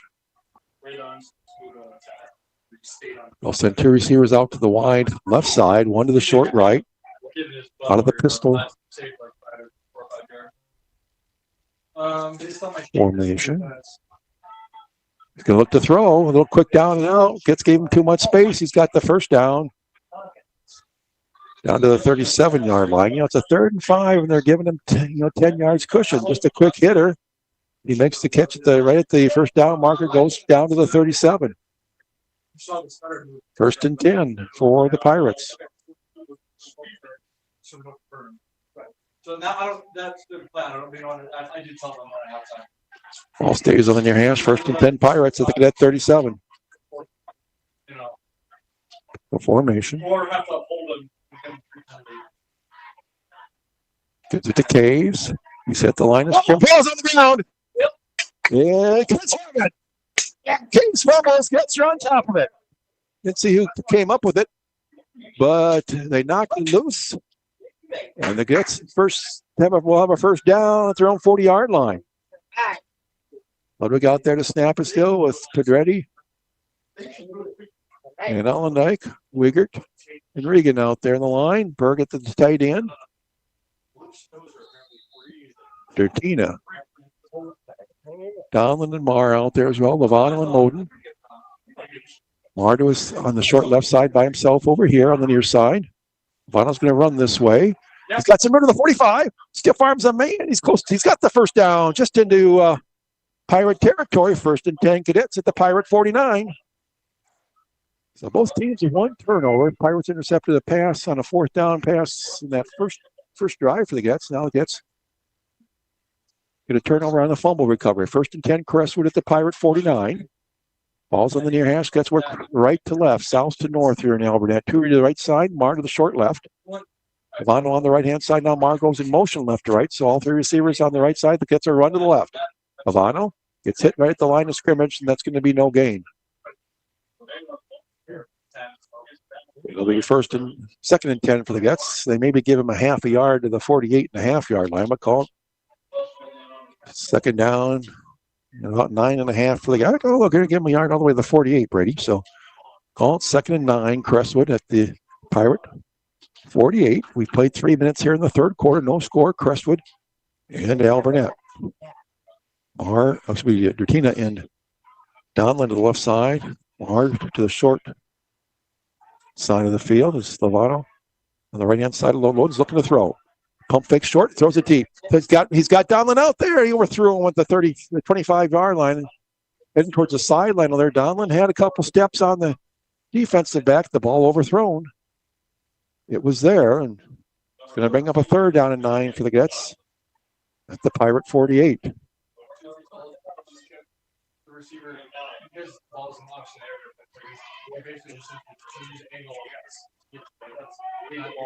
Ball sits on the near hash. Looks like the Cadets are going to send all 3 receivers to the wide right. Ivano on the right-hand side of Loden. Berg sets up on the left-hand side at the tight end spot. 3rd and 9 Cadets at the Pirate 48.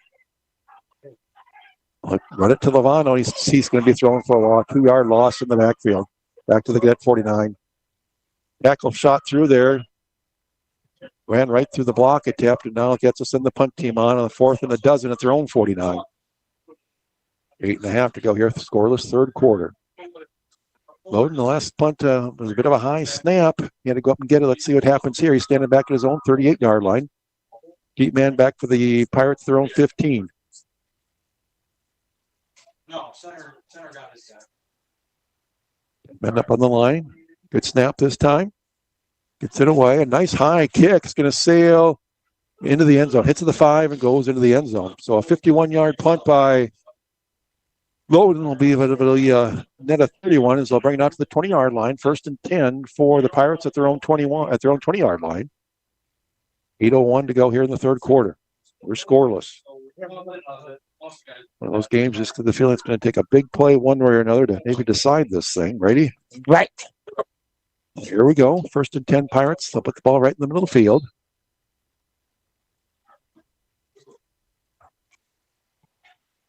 Receivers will go left and right. Caves behind the quarterback. I'll give it to him. He'll go down about the 21. He slipped a little bit on his cut there, but he got help to the ground out there. Skoda out there along with, looks like Gibson as well. So 1 yard gain for Caves out to the 21-yard line and bring up a 2nd down and 9 for Alburnett.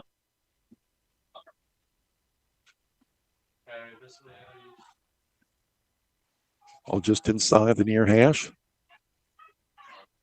The receivers go to the wide left side, one to the short right, out of the pistol.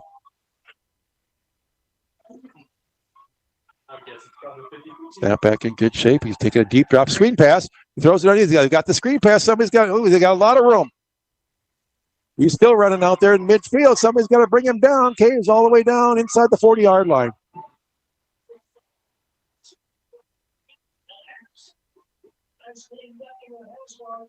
All the way down to inside the 40. They'll spot it the 1st and 10 to get 36. On the screen pass.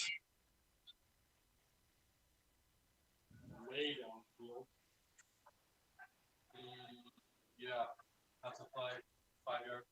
Maybe it's actually 2-3. Yeah. Flag. Should have been a leading man downfield. On their, I don't even know, left guard, right guard. Snap back in good shape. They run the pitch sweep to the right side. He's got a blocker. 2 to the 30, to the 25, to the 20. He's going to take it to the end zone. He's down to the 5, into the end zone, touchdown. So 2 big plays. I mentioned it at the start of that series. I thought big plays with that big screen pass. And they followed up there with just a pitch sweep to the right side. I guess it kept him contained into those last 2 plays.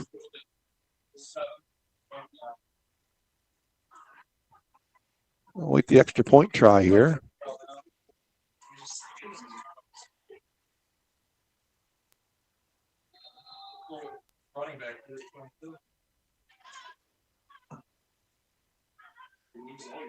Back ball down. Kick is up. Ugly kick, but it will get across. It will. 6:41 to go, third quarter. Gets trailed 7-0. We're back in 1 minute. You're listening to Crestwood Cadet Playoff Football. This Halloween, the deals are so good, it's scary. At Camp Center V in Cresco, our Halloween sale is your chance to snag hauntingly good prices on over 250 new and used RVs. Save up to $10,000 off MSRP on select models. And with our easy in-house financing, your dream RV is closer than ever. No tricks, just treats. Whether you're planning fall getaways or next summer's adventures, don't miss these frightfully fantastic savings. Visit CampCenterV.com or stop by Highway 9 West in Cresco. Camp Center V, your relaxation starts here, and the deals are a scream. At Featherlight Trailers, they know what it means to be part of a team. That's why Featherlight is proud to support our local athletes as they chase their goals. And when it's your turn to hit the road for your next adventure, Featherlight has a trailer to get you there. Hand-built by the hard-working team right here in Cresco. See career opportunities at fthr.com or check out Featherlight Trailers at your local dealer. Well, see what the Cadets can do here now on offense, trailing 7-0. Almost halfway through the third quarter. Still no score over in Osage, Boyden, Rock Valley, and the Green Devils. They're underway in the third quarter. Holzer and Isaacson stand back near their own 10-yard line, waiting to kick. There's the whistle. Here's the run-up. Little squib kick's going to picked up by Bergen at the 25 to the 30. Gets to the 35. It runs into some traffic near the 37-yard line. That's where the Cadets will start. 1st and 10 at their own 37-yard line.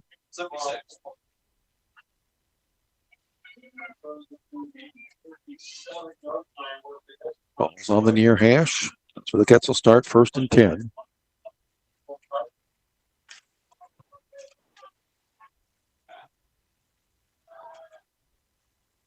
Tina and Downland to the wide right side. Marr to the left.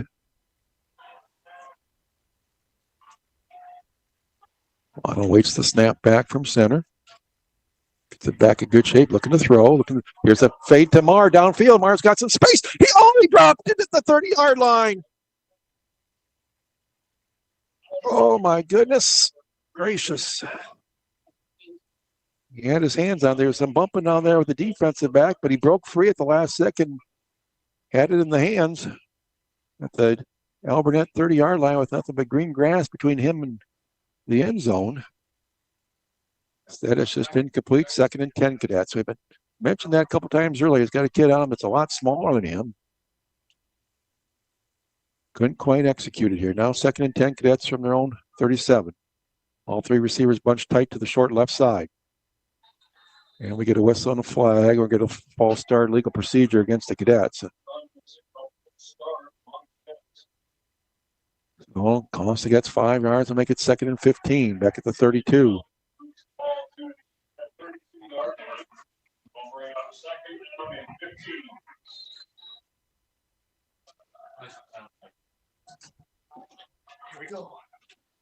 The receivers go wide right. Marr to the short left side by himself over here.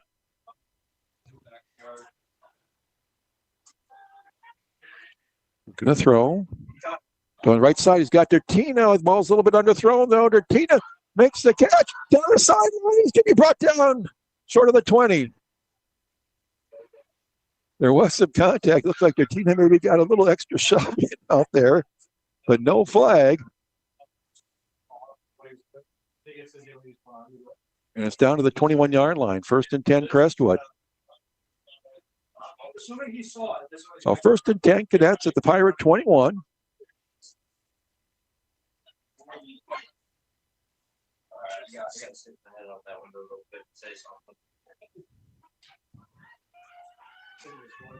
Odin looking to throw again. Throws it to the end zone. Incomplete. Overshot Dertina down there. There's a penalty marker down there on the 10-yard line. Let's see what this is.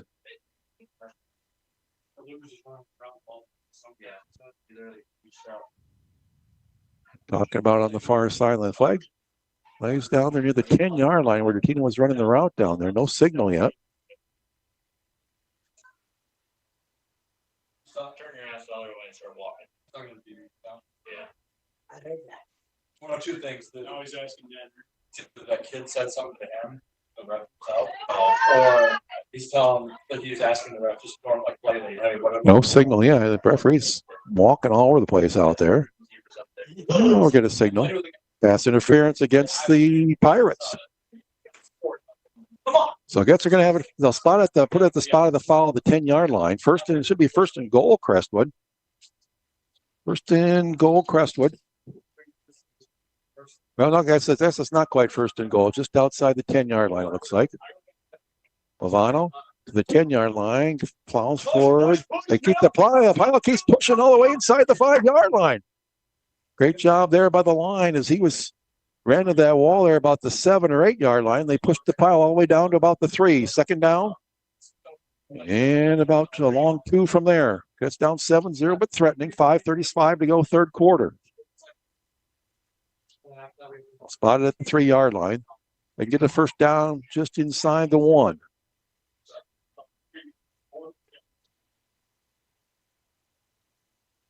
The receivers go to the left side. Emmert's in there as an extra blocker. Odin's going to run to the right side. He's got a little bit of room out there. Then he gets crushed. Close to the 1st down. Let's see. I don't think he quite has the 1st down. Well, let's see what they spotted here. They're going to look at it. And the referee's taking another look. What's he doing here? He's going to stop the clock to measure it here. We're going to measure it here, I believe. It's either going to be 3rd down in inches or 1st and goal about 2 feet away for the Cadets. As they bring the chains in from the far side.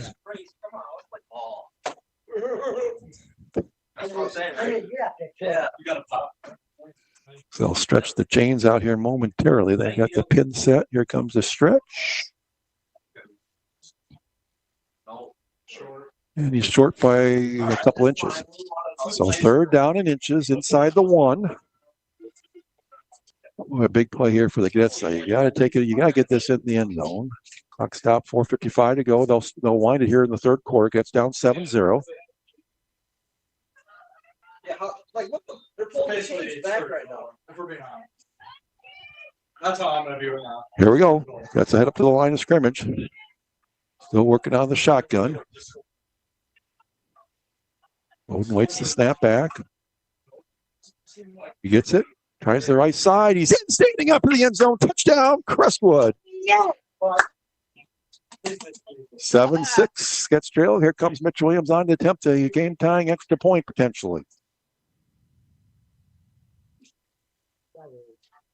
Yep. Stick it down to the Tate Cummings hold. But Meemer the snapper.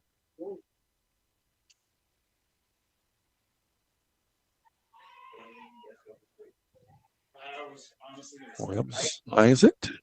It's set. Waits the snap from center. Snap is back. Ball's down. Oh, kick is the ugliest kick of the year. Not sure what happened there. It was a line drive, never got above the crossbar, I don't think. He went wide left. Ooh, 4:38 to go, third quarter. Gets trailed 7-6. We're back in a minute. You're listening to Get Playoff Football. Let's go. At Cresco Motor Company, located on Highway 9 West in Cresco, they have a passion for vehicles. They also have a passion for helping customers. Put those two things together, and you get the most satisfying, hassle-free car buying experience you've ever had. They pride themselves on stocking an impressive inventory lineup of quality used cars, trucks, and SUVs that is sure to meet your needs. Service, reliability, and quality. That's Cresco Motor Company. Online at CrescoMotorCompany.com. Plus, there's online financing available. See website for details. Looking for builders you can count on? A&J's Construction LLC in Cresco does it all. New homes, remodels, and custom sheds for farm and home. With A&J's Construction, projects are done right the first time and done fast, so you can get back to what matters most. Quality craftsmanship, reliable service, and proud to be part of your community. Big or small, they build it all. Call 563-547-3129 and let A&J's Construction LLC in Cresco bring your vision to life. Here's the run up by Nate Marr on the kickoff. It's going to be a short kick on the run of the 25 up the middle of the field. And boy, great field position again all the way out to the 46-yard line. Boy, that's a point of the Cadets game. The key to dead horse here, Brady, but you just... Dead horse? Yeah. I don't know. What's the saying? Kick a dead horse? I don't know. How do we get started about... Since we brought up dead horses, I guess. But just give them good field position. Great field position out their own 46-yard line. That's down 7-6. 4.5 to go here, third quarter. The receivers go to the left, one in tight to the right. Pitch sweep to Gaines to the right side. He turns it back in, gets to midfield, gets to get territory, and he's going to get 10 yards. They're awful close to it. They're going to be just short. Looks like it's going to be about a yard short down to the get 45-yard line. So.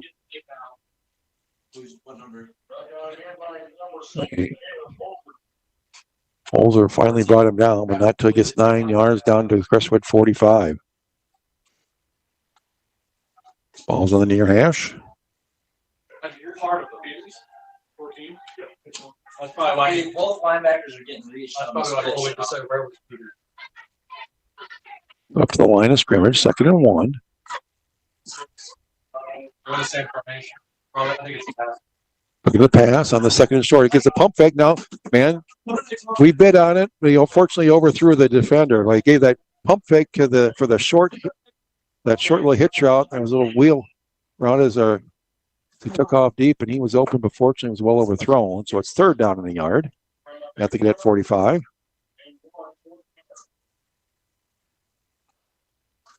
Stop at 3:40 to go here in the third quarter.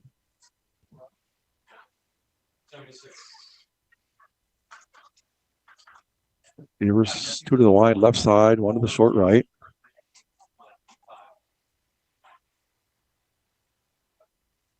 Here at the Caves, right up the middle. He's got the first down to the 41-yard line. They'll move the chains as he picks up 4 on that 3rd and 1 carry. So 1st and 10, Alburnett at the Crestwood 41.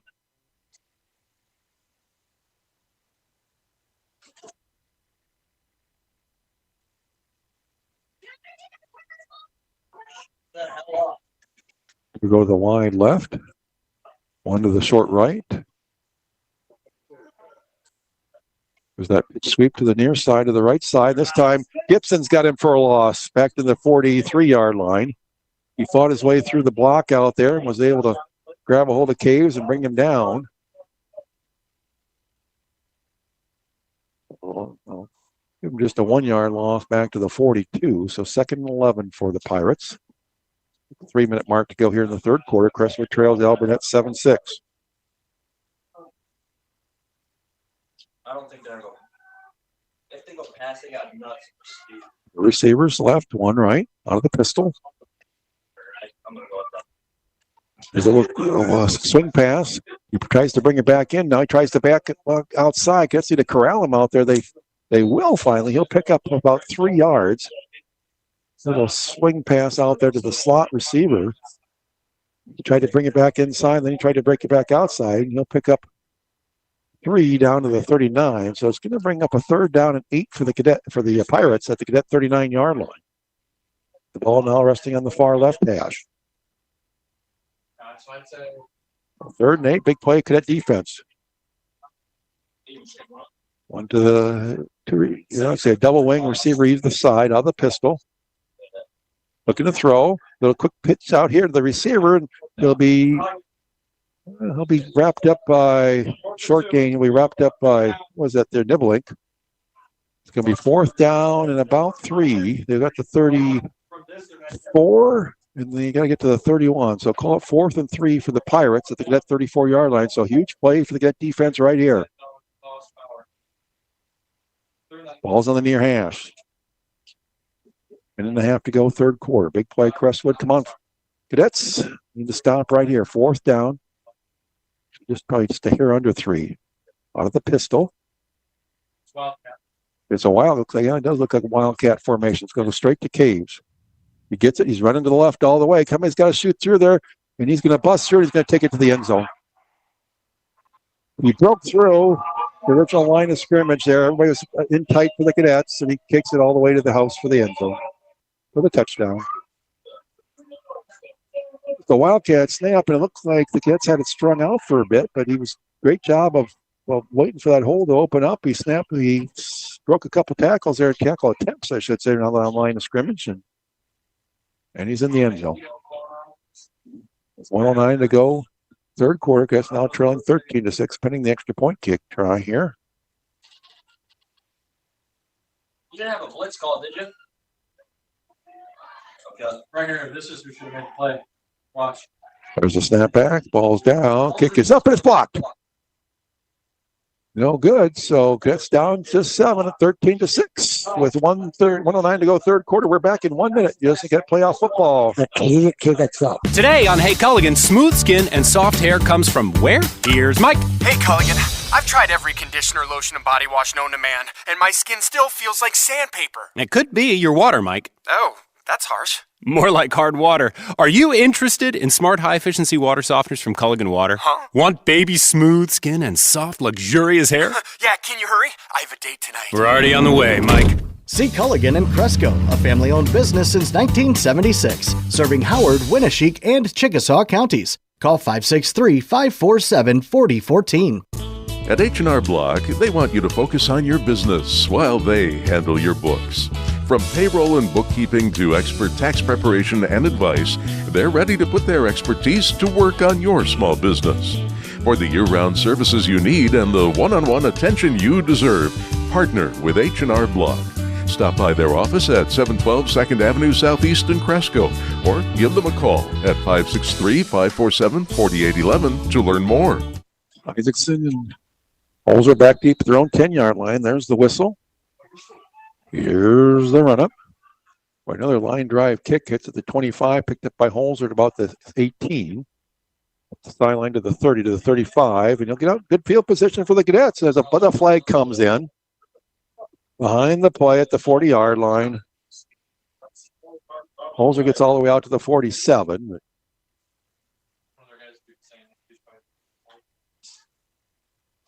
Flag sits back at the 39-yard line.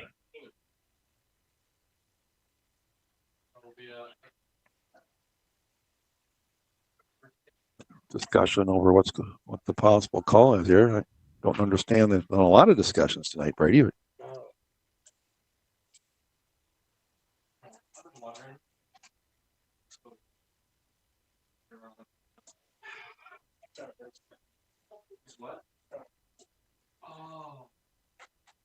Holding against the Cadets.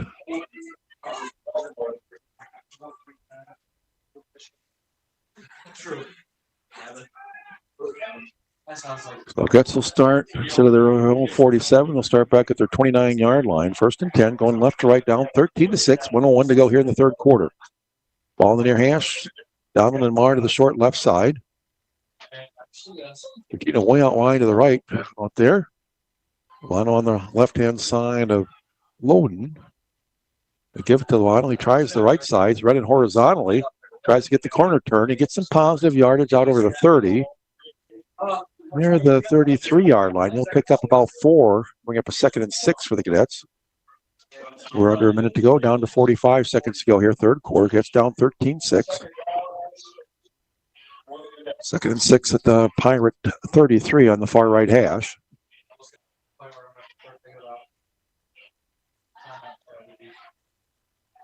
All 3 receivers go wide, left side. He looks over the defense. Snap back. He's going to, all right, we get a whistle. Well, what's that? That's another, the umpire's thrown that flag about 3 times now for, not sure what the Cadets are doing on the interior side, because it's not the side judge that's thrown, that's the umpire. That's at least the 3rd time he's thrown that for illegal procedure. Now you move it back to the 28-yard line. It's 2nd and 11.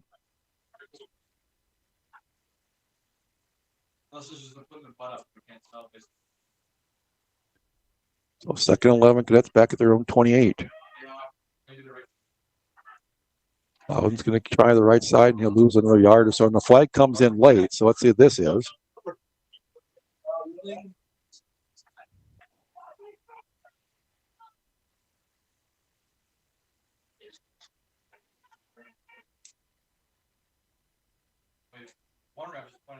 Personal foul, face mask against the Pirates. There you go. We're down to 4.5 seconds to go here in the quarter, so that might be the last play of the quarter. They'll mark off the penalty. It'll be a 1st down, Crestwood. That's how at 1st and 10 at their own 43-yard line. They should wind the clock here once they get the change set over there. And they will, so that'll end the third quarter for us. After a scoreless first half, it's 13-6 after the end of 3 quarters. Gets down, but gets up at 1st and 10 at their own 43 when we come back for quarter number 4. You're listening to Crestwood Cadet Playoff Football. Okay, you do that though. Cresco Bank and Trust is a proud supporter of Crestwood High School academics and athletics and wishes the best of luck to Crestwood's young athletes this season and hopes for great success in the classroom as well. Go Big Blue from everyone at Cresco Bank and Trust, a division of Decorah Bank and Trust, member FDIC, an equal housing lender. B&B Insurance Agency is a local Grinnell Mutual member insurance company, so we know the value of sticking together and teamwork, and believe that teamwork and hard work pays off in both sports and life. We wish all the athletes competing this season good luck and hope that your efforts today will lead to victory tomorrow. Trust in teamwork. Trust in tomorrow with B&B Insurance Agency with locations in Cresco and Decorah. Visit our website at vnvins.com, like us on Facebook, or call us today at 563-547-2161. Trust in Tomorrow is a registered trademark of Grinnell Mutual Reinsurance Company. Hey, here we go, fourth quarter, folks. It's down 13-6, 1st and 10 at their own 43, going left to right here, north to south for quarter number 4. 2 receivers to the wide left side. Now Dukina's going to join them on that left side, so all 3 over there. Loden's going to run up the middle. Gets to the 45, gets to midfield. He'll pick up 7, maybe 8 yards. We'll give him 8 yards to the Pirate 49-yard line. 1st and 10, 2nd and 2, Crestwood. Sorry about that, Brady. I don't mind. Go ahead. Thanks for not minding. 2nd and 2, Crestwood. At the Pirate 49. Ball almost right in the middle of the field. Osage went ahead of Boyden Hill Rock Valley 6-0 in the third quarter. And get your walk-on score here in a minute. 20-6 walk-ons ahead late third quarter over Bellevue. For 2nd and 2, Cadets. Lovano tries the middle. He's got the 1st down. He'll be to the 46-yard line. He'll pick up about 3. That's good for a Crestwood. 1st and 10 will move the chains. First and 10, Crestwood. Not going to give them the 45. So first and 10, Cadets, the Byron 45-yard line. All just inside the far hash. Gets going left to right.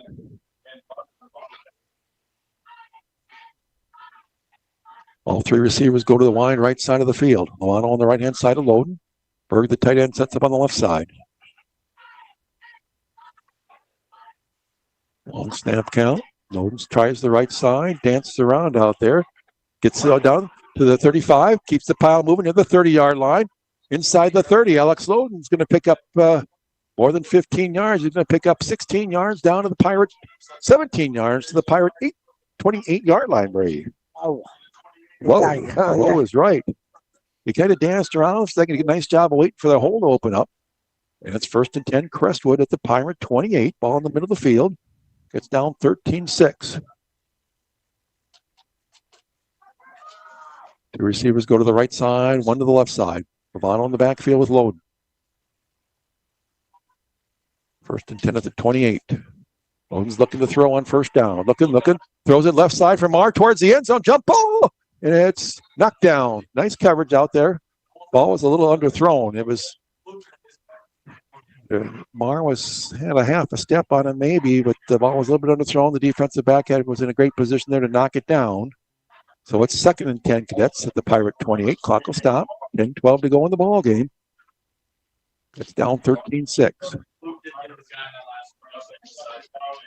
The receivers to the right, Marr back to the left again.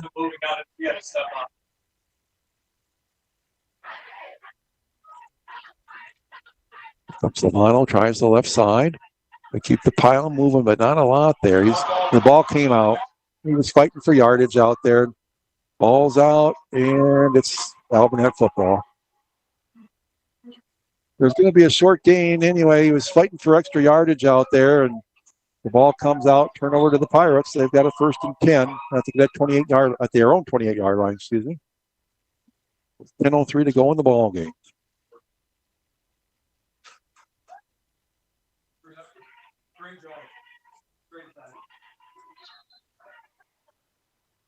Cadets moving the ball very well. Just turnover stymies that drive. That defense has got to get the ball back now for the Cadets.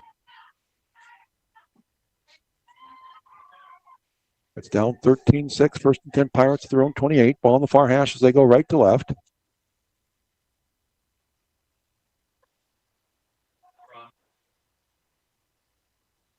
Looks like the Wildcat is going to plow forward. Gibson will bring him. Smith comes up. That was a quarter. Well, that was Caves on the Wildcat formation. He'll get 4 out to the 32-yard line. Luck Smith will bring him down there, but it'll be second down and 6 for the Pirates at their own 32.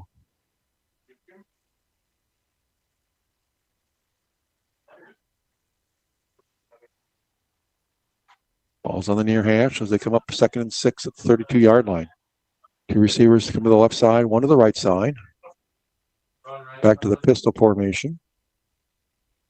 Give it to Caves up the middle. He's got positive yardage into the secondary.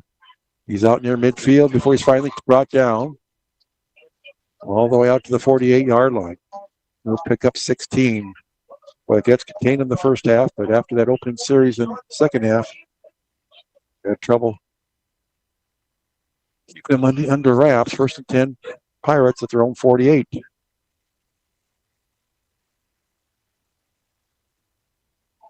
Ball's in the near hash. Receivers come to the short side, one to the wide right. Now they're switching players around out there, down to 5 seconds on the play clock. They get the snap off. Caves gets it up the middle. It's got positive room to Crestwood territory. He's going to pick up about 4 yards again, maybe 3 to the 49 of the Cadets. Call it second down. Let's call it second down at about 7. Second and 7 at the Cadet 49. There's 8.5 to go in the ball game. Alburnett 13, Crestwood 6.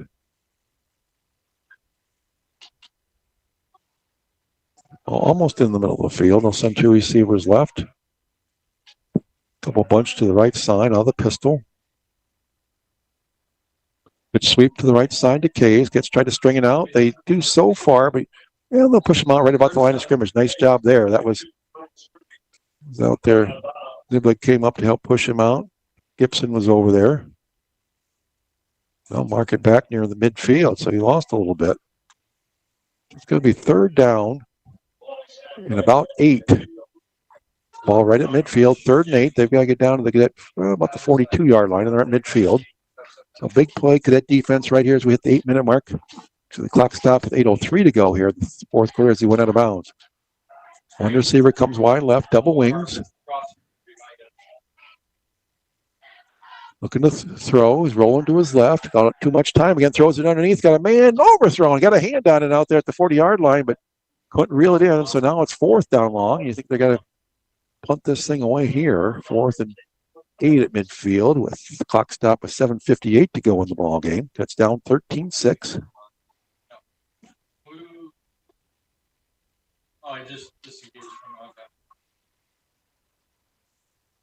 Also, the far hash, they'll line up that little bit of a funky formation as the quarterback stands in front of the punter. Now the punter will drop back 15 yards or so. The quarterback's one of the up men. They get it to the punter. Boy, so kind of off the side of his foot. It's going to go out of bounds at the 29-yard line. So only a 21-yard punt. So 1st and 10 Cadets, their own 29-yard line. They'll start this drive with 7:51 to go in the fourth quarter, down 13-6. Ball's on the near hash. Let's work left to right.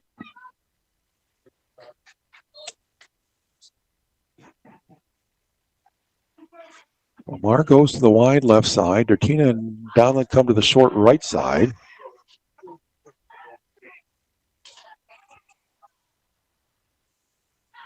On the right-hand side of Loden. 1st and 10 Cadets, their own 29. Snap back in good shape. Loden's going to look to throw. Throws it down to Dertina. It's in a double coverage. It's kicked off. The safety came over. That was an easy interception there.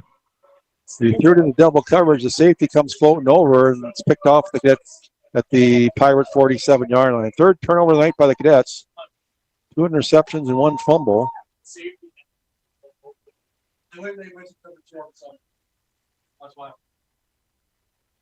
That was, I said, that was way too easy of an interception there. 1st and 10 Pirates. Right back with the football at their own 47, down to 7:45 to go in the game. Now that defense really needs to stiffen right here.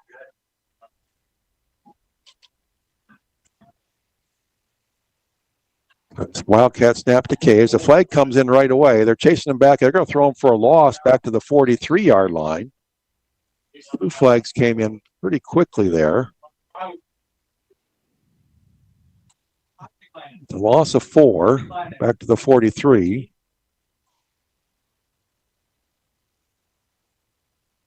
There's a hold against the Pirates. So it gets with the loss of 4.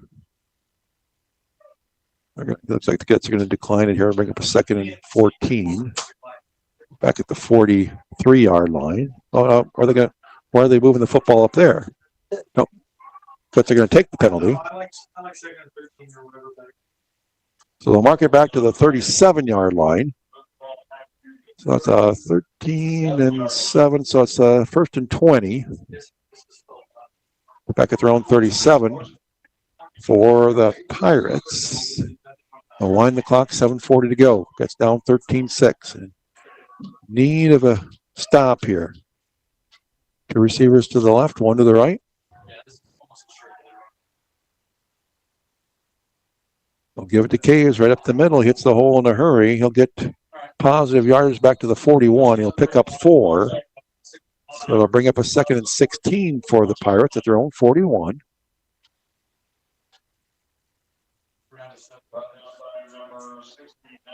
That was Skoda in on the tackle there for the Cadets.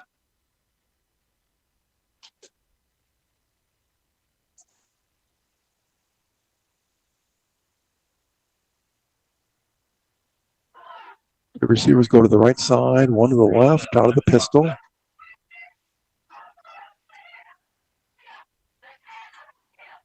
Back a little low. The quick little swing pass out there. Gibson's out there. He's going to pick up positive yardage, though. He drags a couple tacklers with him. It's going to be third down and about 9. They'll get out to around their own 49-yard line. They'll play the game right now. Forget defense on a third down and long, and they need to get a stop and get off the field here. It's third down, probably closer, almost to 10 at their own, back to their own 48-yard line. Let's see if they come up here on the far hash. 6:10 to go in the ball game. That's the need to stop here. One receiver goes to the wide left side, 2 to the short right side out of the pistol. They fake it to the running back. He's going deep. He's got some pressure now. He goes deep down the far sideline. He's got a man out there, and it's caught. The Cadet defense just. I think, did they throw a flag on that too? There's something laying out there. But it's like stop and watch him catch the ball. Defender out there. All the way down to the 12-yard line. Unbelievable.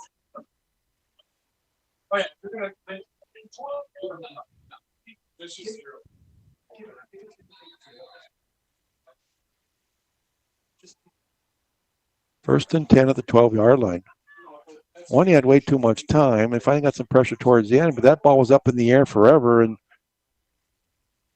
it's just, I don't know, well, he got charged with interference anyway. He declined the penalty, of course, but it was like, no, just not good for the Cadets. First and 10 at the 12. Caves from the Wildcat. Gets up to the 10-yard line. Second down. 5:15 to go in the ball game. Gets down 13-6. They've got to find a way to keep them off the scoreboard here.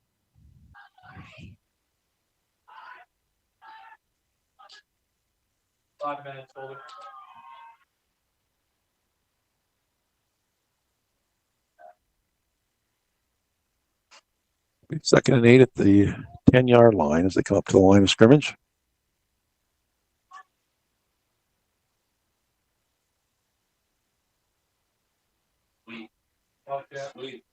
Wildcat, they're going to sweep to the left this time. Let's try to string it out. He cuts it back in.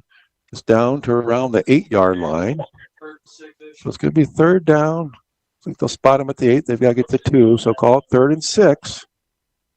This defense needs a couple more plays here. We hit 4:20 to go in the ball game. Third down and 6.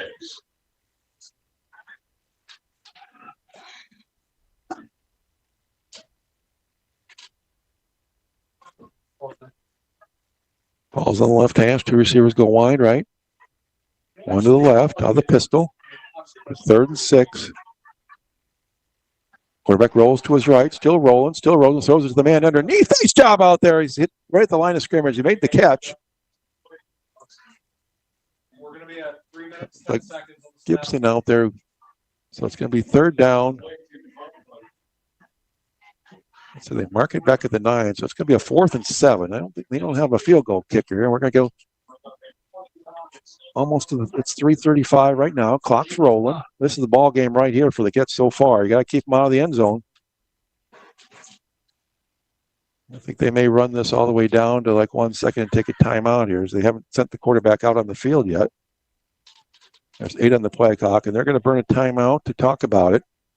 And they'll stop the game clock with 3:12 to go in the ball game. We'll take a 1-minute break to listen to Crestwood Cadet Football. Okay, let's go. Don't break your back raking up those leaves. Call Phil's Lawn Service in Cresco. Let Phil take care of the leaves this fall. And in the spring, count on Phil to sweep the rocks from your lawn, dethatch, aerate, fertilize, spray for weeds, and provide regular mowing to keep your lawn well manicured till next fall. Your back will thank you when you call Phil's Lawn Service at 563-547-9997. Best of luck to the Crestwood Cadets from the whole family at Phil's Lawn Service. Phil, Kim, Robbie, and Reese. CUSB Bank, CUSB Bank, because we want to help your business. Hi, this is Lisa, Treasury Management Officer at CUSB Bank. Business owners, do you have a hard time getting to the bank to make your deposit? Remote Deposit Capture Service can save you a trip while making your deposit from your desk. Call, click, or come in today to learn more. CUSB Bank, member FDIC, equal housing lender. 3:12 to go. Here we go. 4th down, 7 at the 9-yard line for the Pirates. They're on the far hash. That ball game right here, so at this point anyway, for the Cadets. Receiver wide left, 2 to the right side on the pistol. Looking to throw, rolls to his right, still looking, no pressure on him. Now he gets a pressure, sacked! All the way outside the 20-yard line, that's Kennedy. Got some help from Pedretti, but big play with good defense. Not only did they sack him, they got it all the way out about the 23-yard line. So big play, Crestwood defense. They stay alive, 3:05 to go in the ball game. Got to have all 3 timeouts left. They're going to have a 1st and 10 at their own 23-yard line.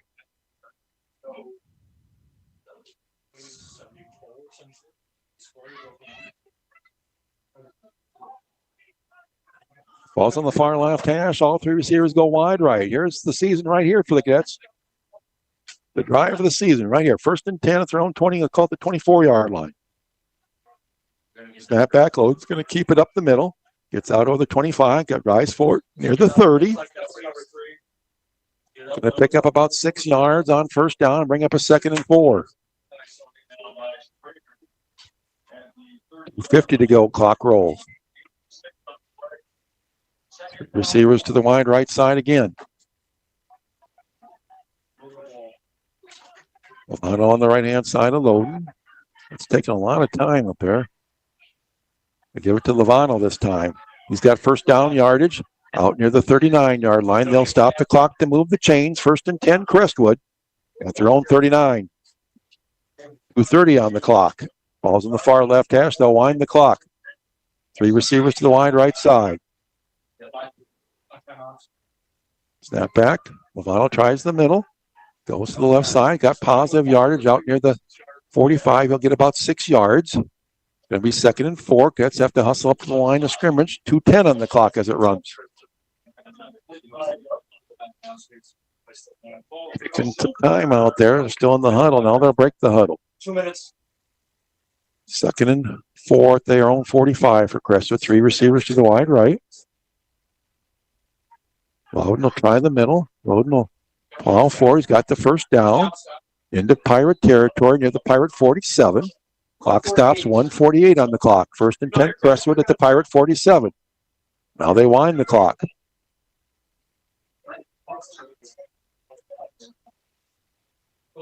Another lineman coming in a hurry for the Pirates. 3 receivers wide right. Loden in the middle with the runs. Got some positive yardage, close to a 1st down. But they're going to burn a timeout here. It's going to be 2nd down and 1. Clock stop, 1:26 to go. Cadets are at the Pirate 38-yard line. We'll take a 30-second break here. This is Cadet playoff football.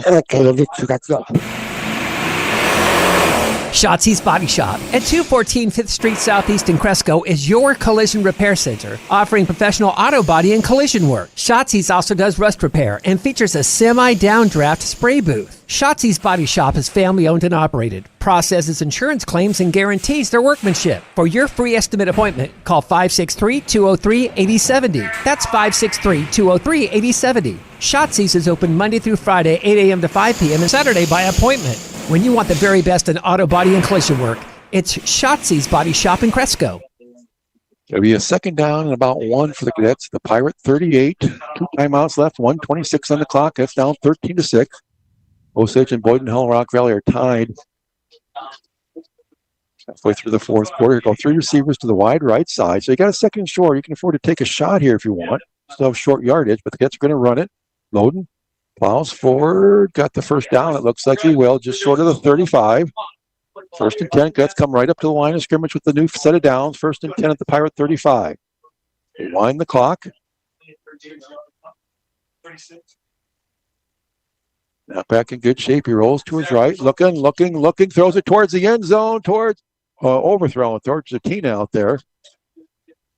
Boy, it looked like Zatina got tackled towards the end there, but ball was way over his head. So So 2nd and 10 from the 35 with 1:09 on the clock.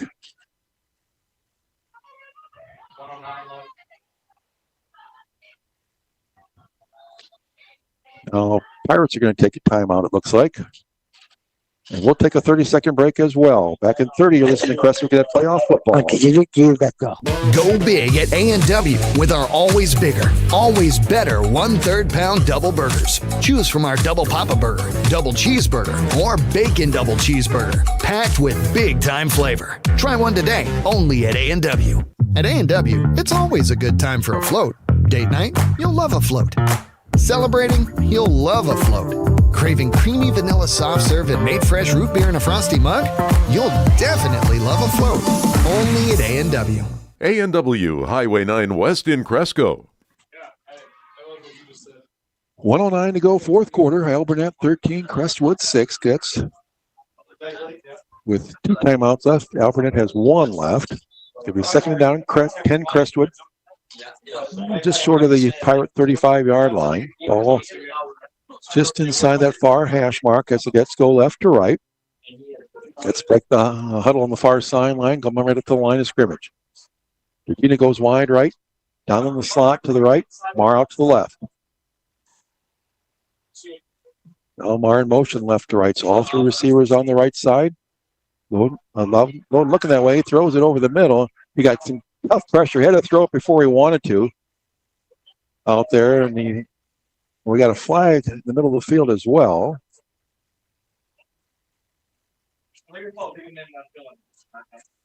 Eligible man downfield on the Cadets.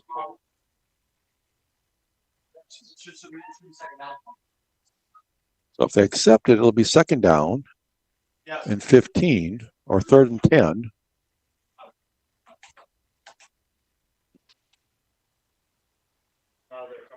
Still talking about it here. The last one they were 2, that last play, they just declined it. That's what I was So get the special signal. Eligible man downfield, and it's going to be declined. So 3rd and 10, Cadets, that's 35, 1:05 on the game clock. So you got to get the first down here.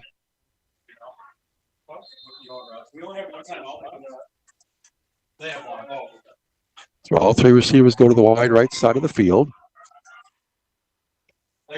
Berg on the left-hand side, Milano on the right-hand side of the load. Snap back in good shape. Loden drops back.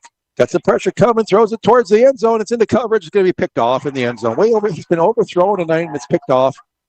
And that's going to be the ball game. We had Donovan run a post pattern. Once again, double coverage out there, and plus it was way overthrown. Got a Pirate down in the field. But there's only 58 seconds to go. Cats have 2 timeouts left, so in theory they can maybe get the ball back. That game or no? Yeah. With 2 timeouts left, you can stop and get the ball back with just a few seconds left, potentially. As the injured Pirate's going to get up and At most, you're going to have less. Yeah. Had Dallin running a post pattern. The ball was just it was a good 5, maybe almost 10 yards overthrown beyond him. And an easy interception for that safety that was sitting back there.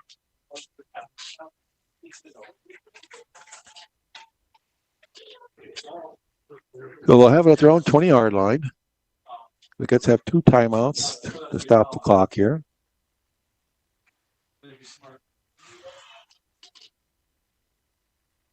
The team's back on the field now. If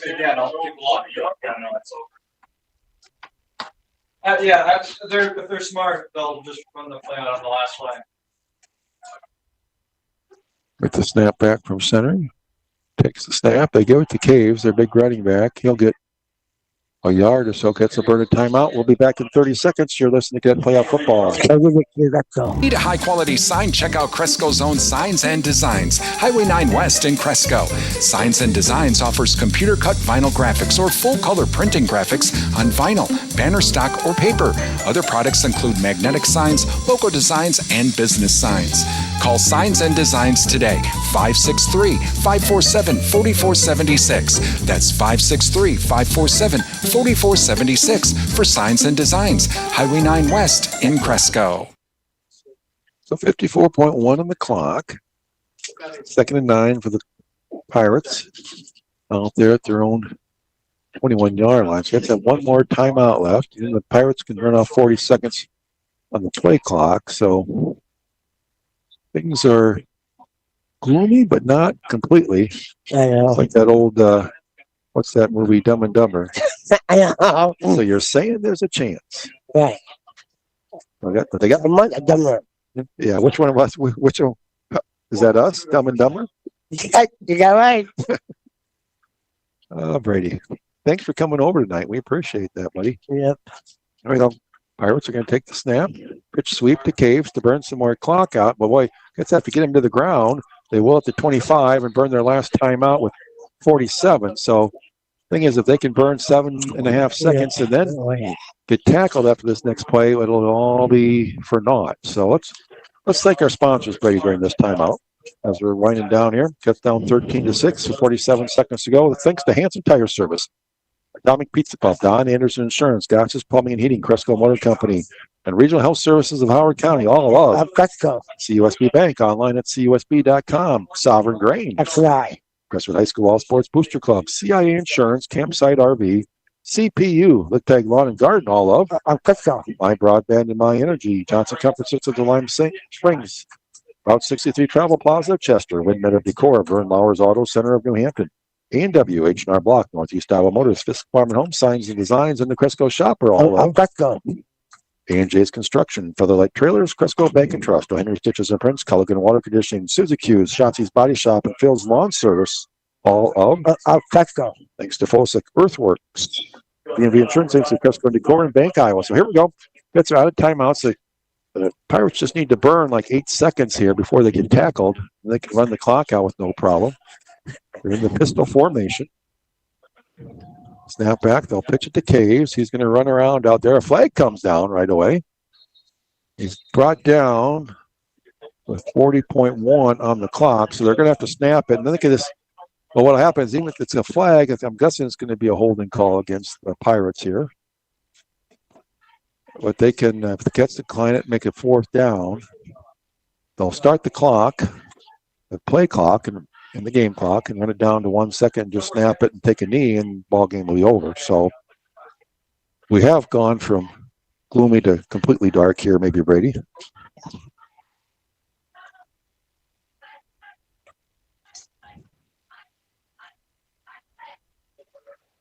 Officials having another one of their many discussions they've had here tonight.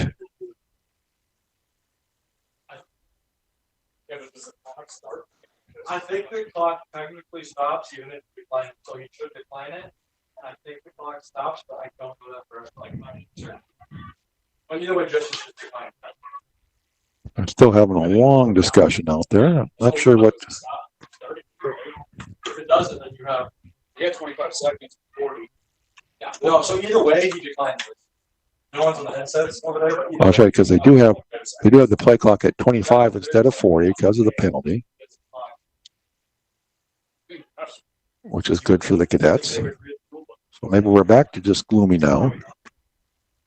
So yeah, there is. I don't remember for sure this party. I'm not sure the referees are sure what's going on out there because they had a long discussion with all officials. Now the referee is going over to talk to Coach Denner and explain to him what's happening. A little longer discussion out there. Because even if you accept it, it's still 3 down. So you're helping them at that point. So no matter what you got to decline, it's just. So the discussion goes on over there. This should clock stop.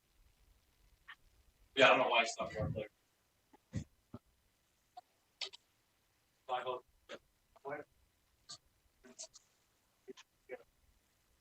You know what? Let's get the cheers now. Let's turn this into a wrestling match. Coach Denner still having an animated discussion over there with the referee. This referee's got his hands in his pockets. Coach Denner's got his hands gesturing. Now the referee's talking to that side judge over there. I guess they're talking about, are they going to wind the clock or not wind the clock? Because it's clear you have to decline the penalty and make it 4th down. That's they're sending their punt return team on.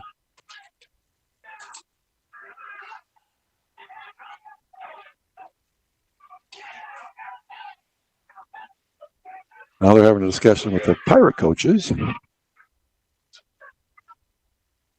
Yes. Holding against the Pirates, that's declined, so it'll be 4th down.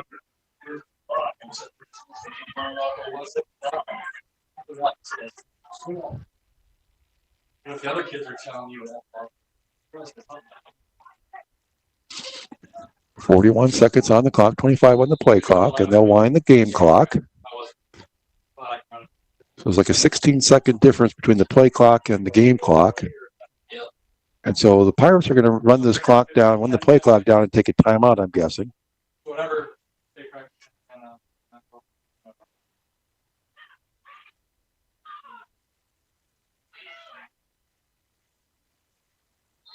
And now we get the timeout Pirates with 17 and a half on the game clock. They're going to discuss what to do here. Well, and this the other question you do here is if you're the Pirates is do you take an intentional safety here? You're up 13-6. You run around for as long as you can before you step into the end zone. Then you get a free kick from the 20-yard line rather than a punt where the Cadets could block it. So I'm guessing that might be, they take the snap, the punter just runs around. You have to chase him down, or they'll stand outside the end zone, then step in as you get close to them. And they'll burn as much clock as they can and then get their free kick from the 20-yard line. So that's a possibility. Of course, you run the risk. You got to make sure you get to the end zone before you get tackled. The Pirates side of things, but you take the risk of the punt getting blocked out of the equation. Well, let's see what happens here. It's 4th down and 5. That's once again the Cadets. You can't jump off tied here either. That's 4th and 5. It's right at that 5-yard marker. So if it gets jump off sides, they're going to get a first down out of the deal. So you can't jump, Cadets. Snap is back. We get it away. Isaacson calls for the fair catch at his 33-yard line with 11.7 seconds to go. So a chance for a couple of plays here for the Cadets. And it better be sideline. Unless he's wide open on cover. If I'm going to be cover 3, or at least 2. So 11.7 on the clock. How far can you throw? At least 40. So two receivers to each side. Got Smith in there as next to receiver for the Cadets. Loading all by himself in the backfield.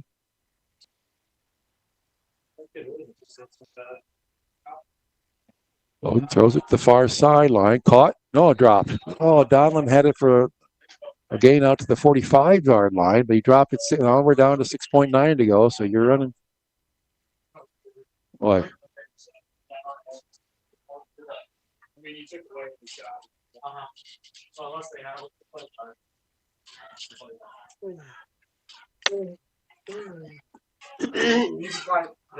the receivers each side. That's 6.9 on the clock. I want to try to get maybe to midfield so you can at least take a shot at the end zone. That's what they were trying to do there. Donlin had it at the 45, but just dropped it before he went out of bounds. Sloden drops back. Got some time. He's going to throw it deep down the middle, and it's incomplete. 1.8 on the clock.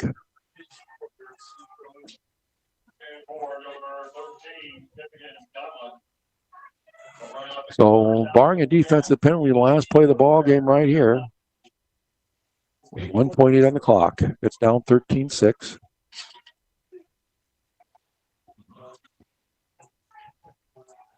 Two receivers to each side.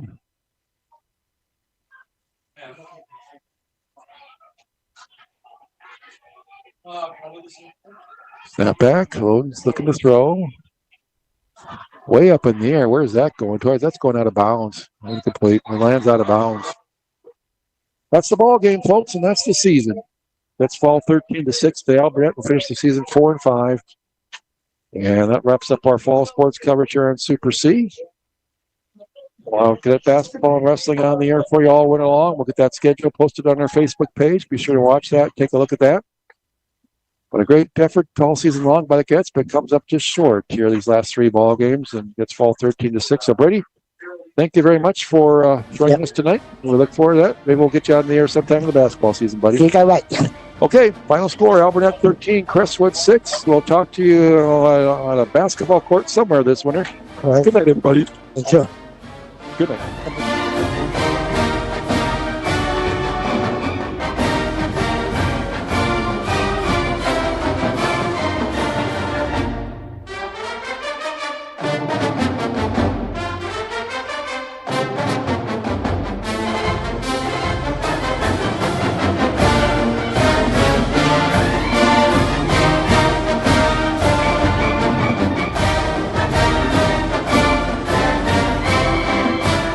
You're listening to KCZQ Cresco 102.3 FM, your home for Crestwood Cadet sports.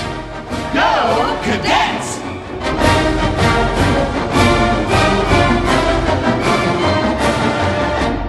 Sovereign Grain Service of Schley believes that athletics and academics go hand in hand to help our young people grow up to be well-rounded adults. That's why Sovereign Grain proudly supports our Crestwood Cadets in the classroom, on the court, and on the field. They hope you'll join them in cheering on the Cadets in person throughout the school year. When you can't make it to the game, tune into Super C for live coverage of Cadet sports, brought to you in part by Sovereign Grain Service of Schley, a proud supporter of Crestwood Cadet academics and athletics. It's not just a home or a car, it's the 5 hours you spend in the kitchen mastering your epic wing recipe, and the 3-hour family road trip to the tailgate party. While other insurance companies just see them as a bundle or combo, I see your home and car as the time and memories you put into them. I am State Farm Agent Don Dietzenbach, and I understand what your things really mean to you. I'm here to help you give them the protection they deserve. Talk to me, State Farm Agent Don Dietzenbach in Cresco, for your auto and home insurance today. Get to a better state. Get State Farm. Atomic Pizza Pub features one-of-a-kind pizza crust or thin crust pizza piled high with your favorite toppings. Or enjoy an appetizer, pasta, or sandwich. Gluten-free options available. With dine-in or carry-out. Located in downtown Cresco. Open at 4 Wednesday through Sunday. A family-friendly and dining experience for all ages. Atomic Pizza Pub. Where the flavors and the service are out of this world. Hanson Tire Service in Cresco is your one-stop shop for all of your automotive service and repair. Farmers, remember, they sell and service all brands of commercial and farm tires, including on-site service of all sizes of tires. Call your locally owned one-stop shop for almost 60 years of continued service. Hanson Tire Service, Highway 9 West, Cresco, 563-547-2533.